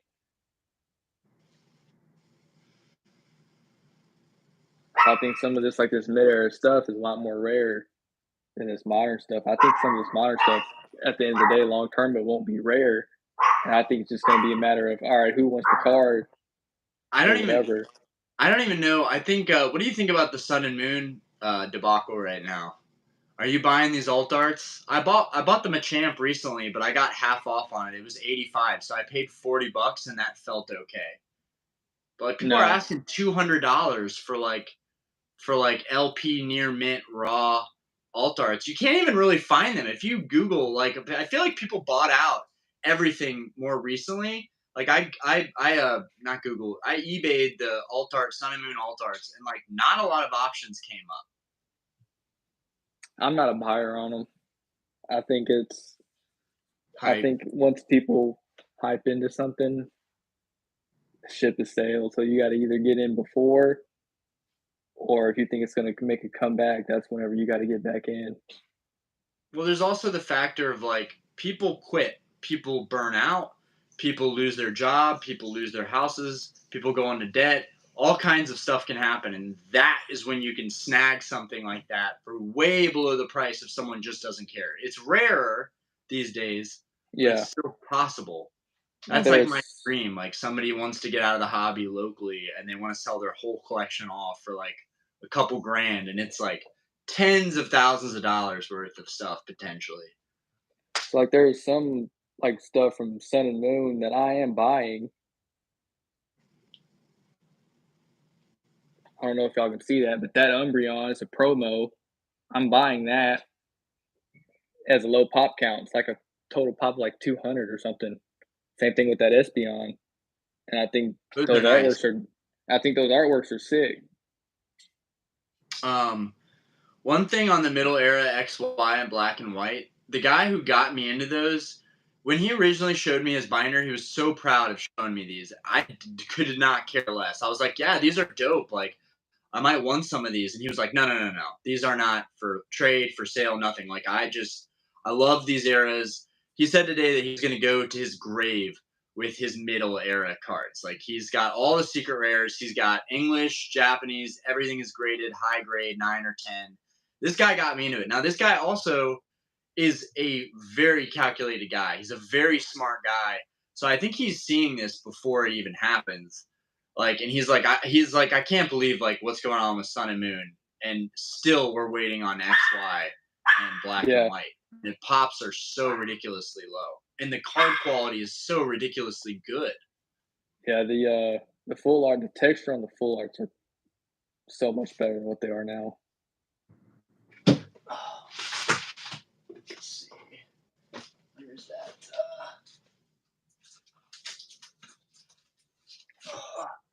This Groudon is like my number one hunt right now. If I can find these in an 8 or a 9 for a decent price or a decent offer, I'll just start stacking up on these. My favorites are Groudon and Rayquaza. Those are probably my two favorite legendaries. But this card's texture is like bomb. And the Japanese looks even better, which like it's hard to Yeah, top this. But Japanese just blow it out of the water. You just can't Japanese afford it. print, it's always better. And which I never understood why some Japanese cards are cheaper than some English, and then it's vice versa depending on the card. So that's Waifus make vintage. sense. That's vintage, and there's a good justification for that. Chaos actually explained it in the stream that we did Because there was like together. a hollow. Didn't you say because there was like a hollow in every pack or something like that? There's like a guarantee. I never knew that. I was just like, people just prefer English. Nope, everything always falls down to like population and rarity and how much there are out there. Well, Uh, even some moderns like that too, though. Like the Tyranitar from Paldea, about it's cheaper in Japanese than it is in English. A lot of that stuff is cheaper in really, Japanese. Yeah, you can buy it on well, eBay in Japanese for like $10 all day long. is the texture the same? Because usually when they have nicer textures, usually they're going for more. If I'm it's not the same sure. trainer gallery flat hollow texture, I can see maybe it being cheaper. Even though it still doesn't make a lot of sense to me. Almost everything in Japanese costs more because the cards, Chaos was also talking about this. The cards aren't they don't cost more. The boxes are actually cheap in Japan. The problem is that everything is scalped. The prices get hiked up. Yeah. There's resellers everywhere, so people assume those cards are more expensive when they're not. It's just harder product to get. But if the boxes are also cheap in Japan, why the heck aren't we able to get that quality in the US?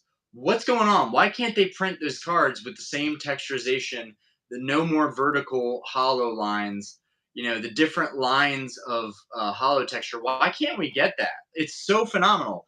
I have two Japanese VMAXs here, and they look a million times better than any VMAX in the US. No, it looks similar, but it's $6.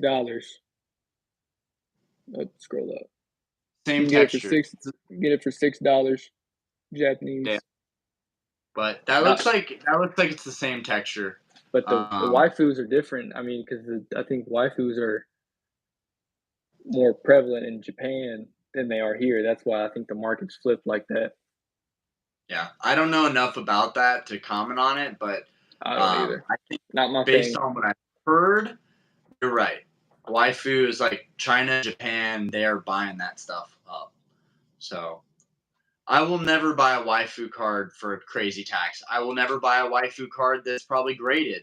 Um, I have Brock in a graded 10 just because I accidentally won that auction and it's a 10. So I'm like, I'm not going to pout about it. It's a 10. It's got a really high population, but who cares? It's Brock. It's his best Yeah. buddy.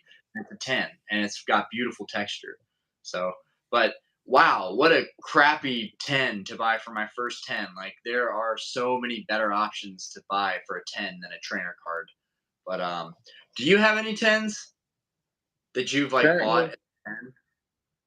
um, no, I traded into one and then I sold it. All my other tens I graded myself. So what's the first 10 that you got back? Do you remember? Uh, Sleepy T-Tar, I think. Sleepy Tyranitar in a 10. Nice. And I didn't I even, and still I don't have think, that. and I didn't even pull it. A friend of mine from Florida pulled it, and he sent it to me in a bulk deal, and I graded it. And he said he wanted to buy it back, but he never got around to buying it back. So then I traded it into that first ed Dark Charizard non hollow 10 is what I traded it into. Oh man. So you traded your 10 for the non-hollow Dark Charizard. Which it bit me which it bit me in the butt. Of course it did, because you already had a So 10. You didn't know what that Dark Charizard was going to be. so when I was doing the deal, I was at a trade night at one of the shops. I saw the last sale go for like 250, 300. I was into that T-Tar for $100. So I said, sure, I'll go ahead and do that. And then come to find out, like within the next week or two, that card dropped. But I know why it made sense for him to do it because he couldn't move that Dark Charizard. He was struggling moving it. So it was a way for Those him to get out of non-hollow. it. Oh yeah, it Oh. was a way for him to get out of it and get liquidity. So you probably weren't thinking, like at the time, it was like, No, oh, I these wasn't. Tyranitars, these are common. This is a first edition Dark Charizard. This thing is worth 300. The Tyranitar is $100. But that Tyranitar in a 10 has so much potential growth value Yep. going for it. That's a tragedy. I would love that card in a 10, honestly. Um, that's definitely, if I see that at Collecticon, I'm definitely going to pick that up. The Sleepy Tyranitar that's been on my checklist for a while. It's I I'm think not it's a still huge relatively fan of cheap. the fact that he's just got like plates around him and he's just sprawled No. out. I'm not a huge fan of that style, but an alternate art is an alternate art, and that's what's so cool about Sword and Shield is that they've really done it on a whole other level. The tag teams are they're alternate arts, but I really wouldn't call them alternate arts. They're just their own tag team, 2 Pokemon in I guess it's an alternate art, but I still don't consider them alternate arts. I feel like Sword and Shield, which is awesome for everybody who came back, during COVID, after the pandemic, during the pandemic, Pokemon was becoming something entirely different. The alternate arts, people are going crazy every single set.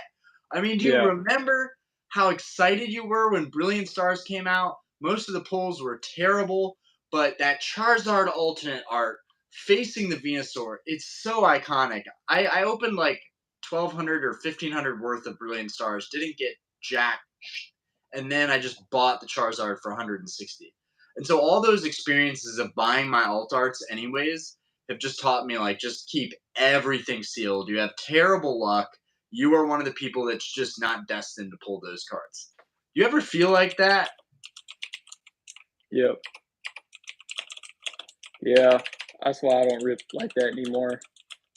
Anybody in the chat have like good pull experiences? I always get people that comment on my videos that are like, "Oh, I opened this one pack and got something." I know a Market Scraper. He has a vending machine. He has a Pokemon vending machine near him. He literally went over there, paid $7 a pack for Evolving Skies, and sent me a video of him opening up the Umbreon. I was like, "Dude, what? Nope. I don't have that much pack luck. What?"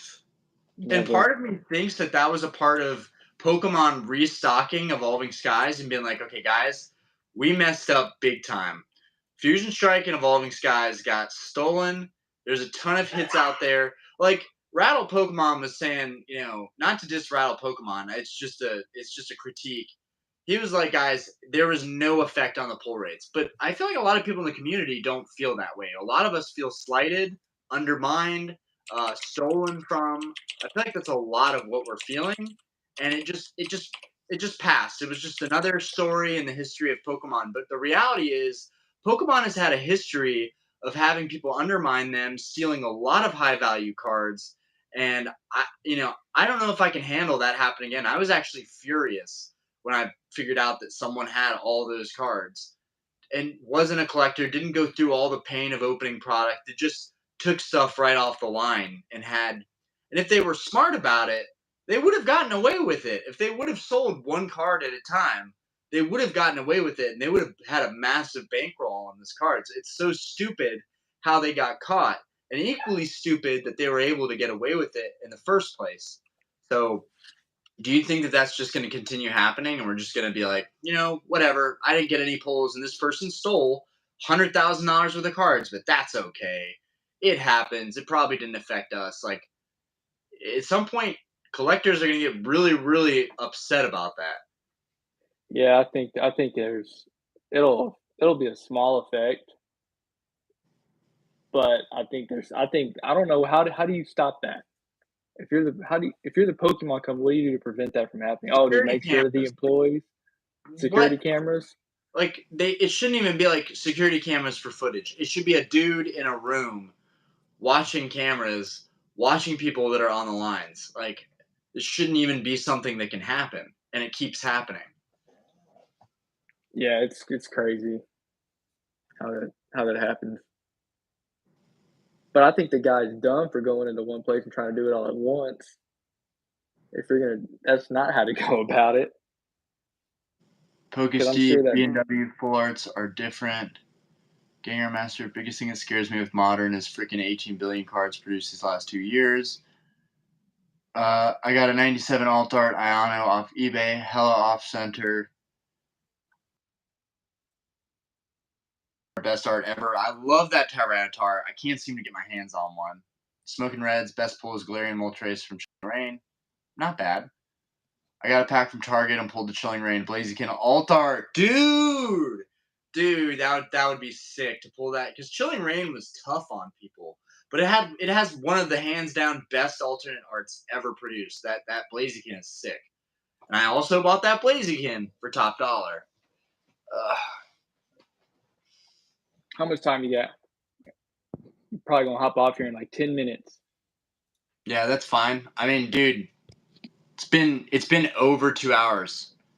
Really, team, like, thank you so much for giving Oh, us you're your welcome. time. for being on the computer. Like, it's such a pleasure. And guys, be sure, I'm going to link his channel in the description. Also, feel free to comment immediately on the live with your channel. I mean, obviously, you'll comment and it'll have your card channel there when you comment.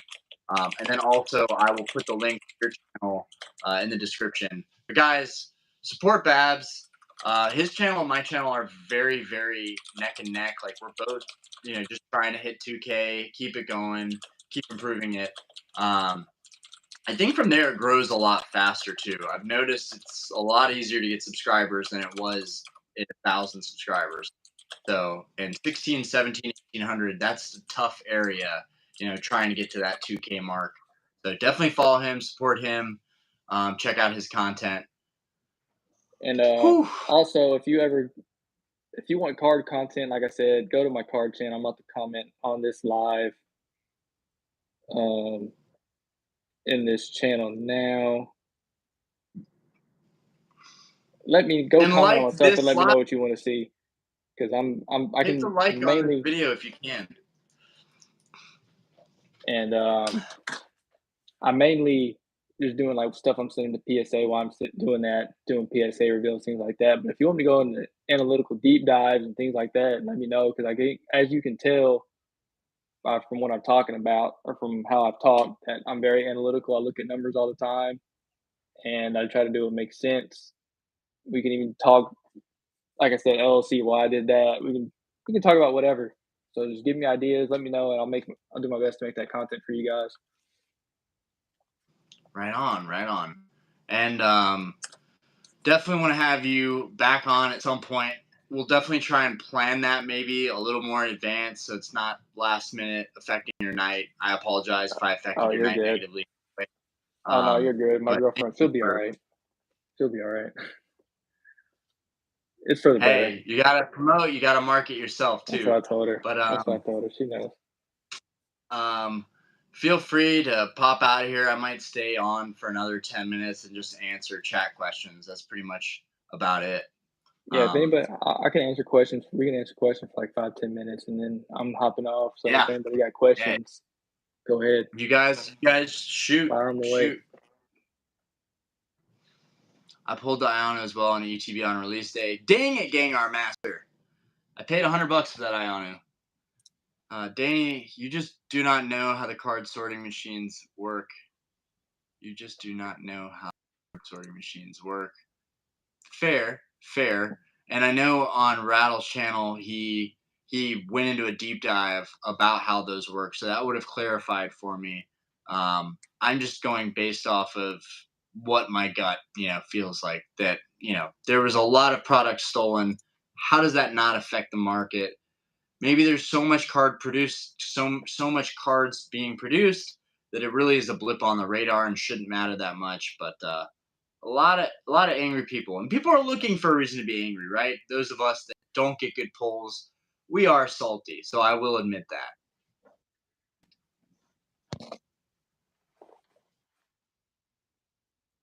Around and pull nothing good for 6 months. Okay, that makes me feel better. Typically, how it goes. Once you're hot, and you get cold, and you're cold for a while. That's how it is with anything.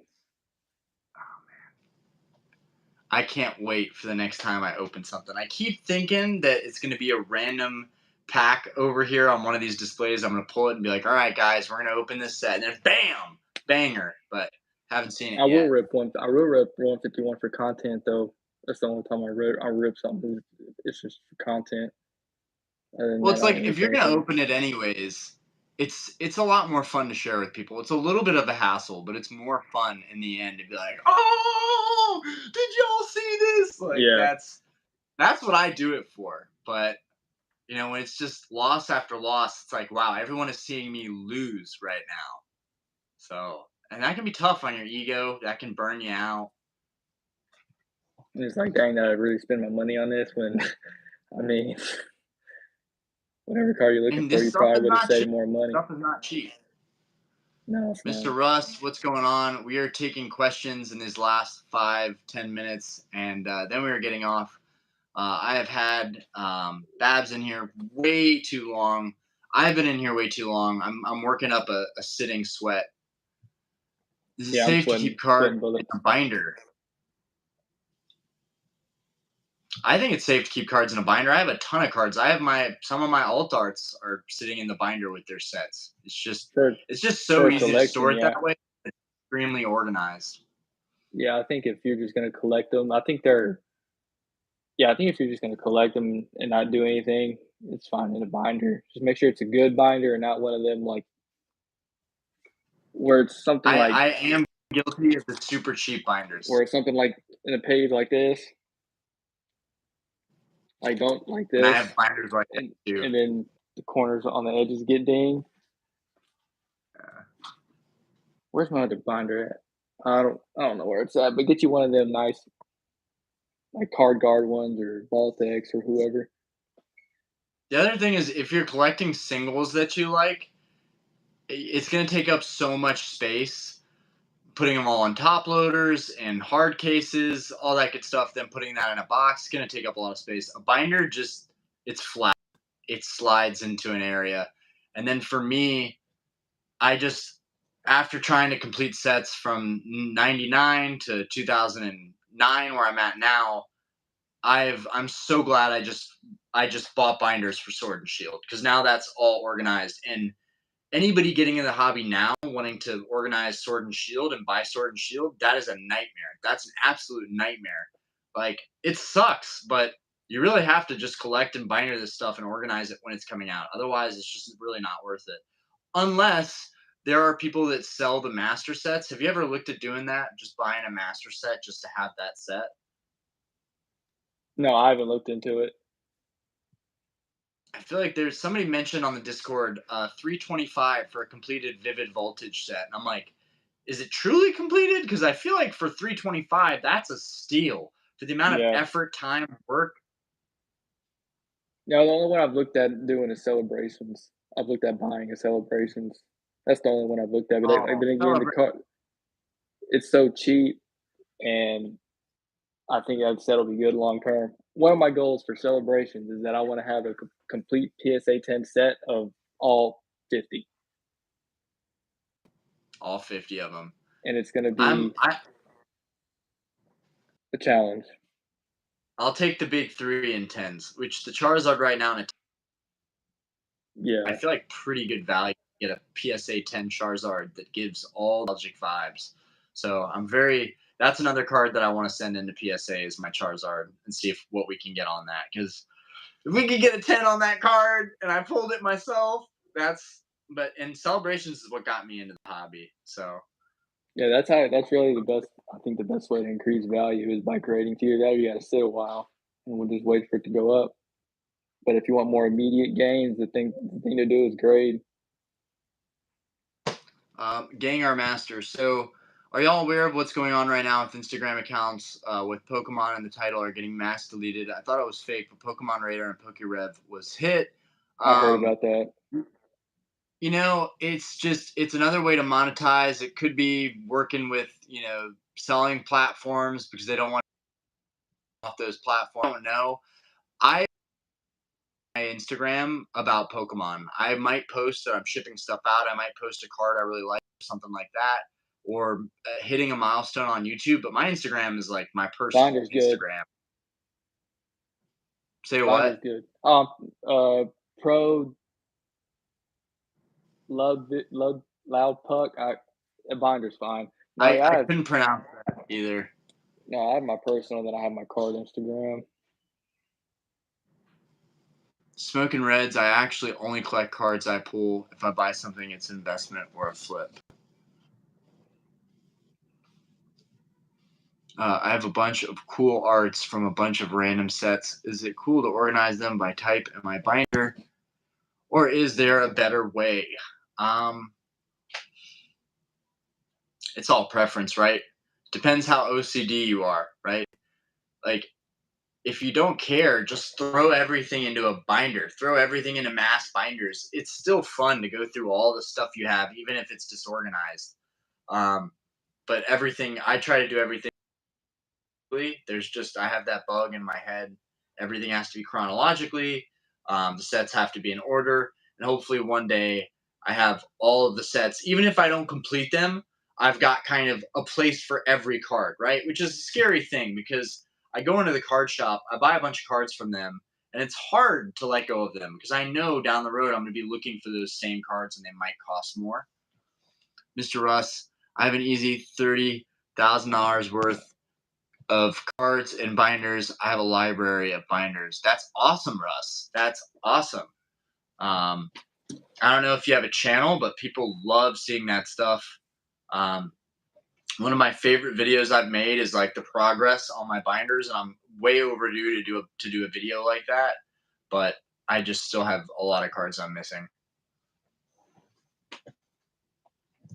Like organizing by set, or like saying putting 3 cards in a row, legendary birds or 3 starters in a row. I organize by set, which honestly doesn't look that great. It doesn't. It would look way cooler if I just had all my hollows in pages, flipping pages, and I'm looking at, valuable cards. Ultra Pro, it's like $30 a piece.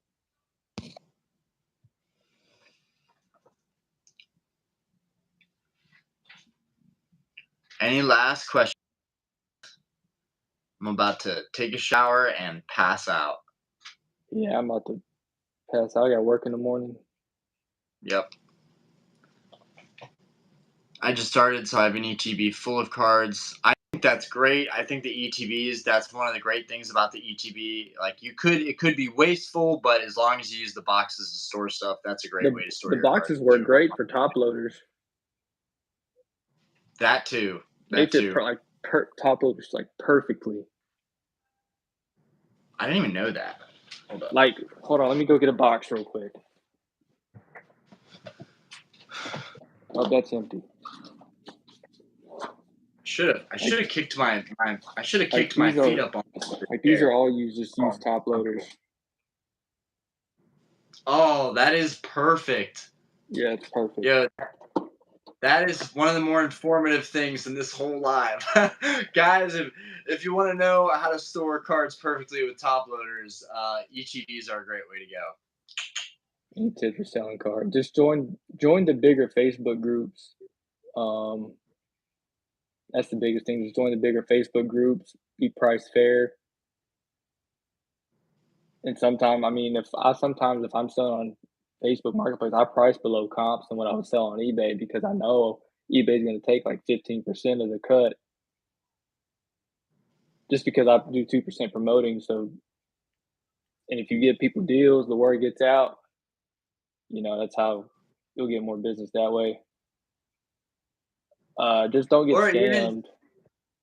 Yeah. That's how. Pay goods and services. Don't be afraid to pay goods and services, even if they ask you to cover the fee.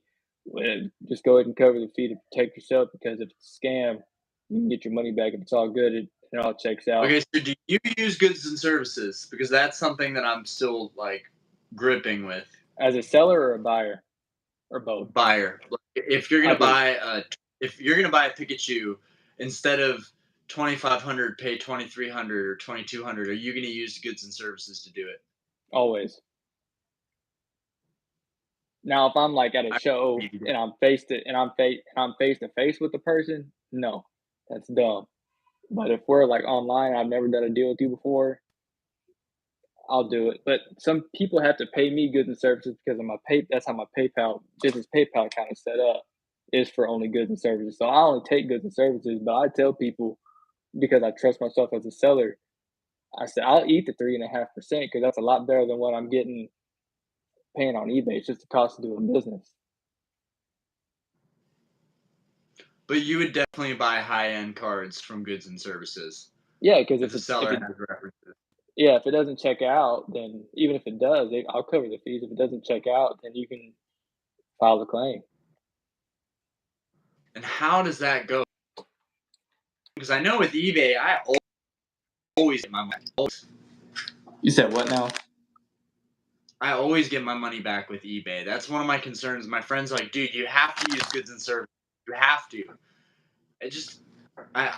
I can't take an L like that. It would destroy me. So I bought a binder. I bought a binder from a guy a long time ago, and he wouldn't ship it. and I said, "Hey, like, where's my stuff at?" So I told him. So I filed a PayPal claim, and that's where PayPal stepped in and they got all the information. He finally shipped it, and then once things went through, everything was legit. It was fine, but it's there to protect you. I've never had any bad instances with it. Okay. But I think it's worth it. It's worth the protection. If not, then you can use a credit card on PayPal, and if it's fraud, you can use fraud that way. It's either use PayPal or a credit card. Okay. Yeah, PayPal goods and services is what everyone's saying. They're like, dude, you can't be buying these prices. Like the sellers can't come down, and you're getting hit with taxes. So, but yeah, that's something that I'm gonna have to look into. And then this with taxes. Anytime someone is like, "Well, you got to pay sales tax," I'm like, "Well, I don't pay sales tax on anything I buy on eBay, so that rules that out." So Yeah. But yeah, I would look into, especially for you, with as much as you're buying and selling, I would look into getting an LLC. Okay. Okay. Look into LLC and get comfortable with goods and services. Things on my agenda to do next. All right, guys. Well, I hope you enjoyed the live. I'm gonna let this man get some sleep. I'm gonna get some sleep. Oh, I forget, you're an hour ahead of me. Oh, man. All right, deuce, everybody. Have a fantastic night. Babbs, it was awesome to finally have you on the channel. That was sick. I'm gonna send you. All right, guys. I'm gonna DM you on Instagram right after this. Okay. All right. Night, guys. Y'all have a good one.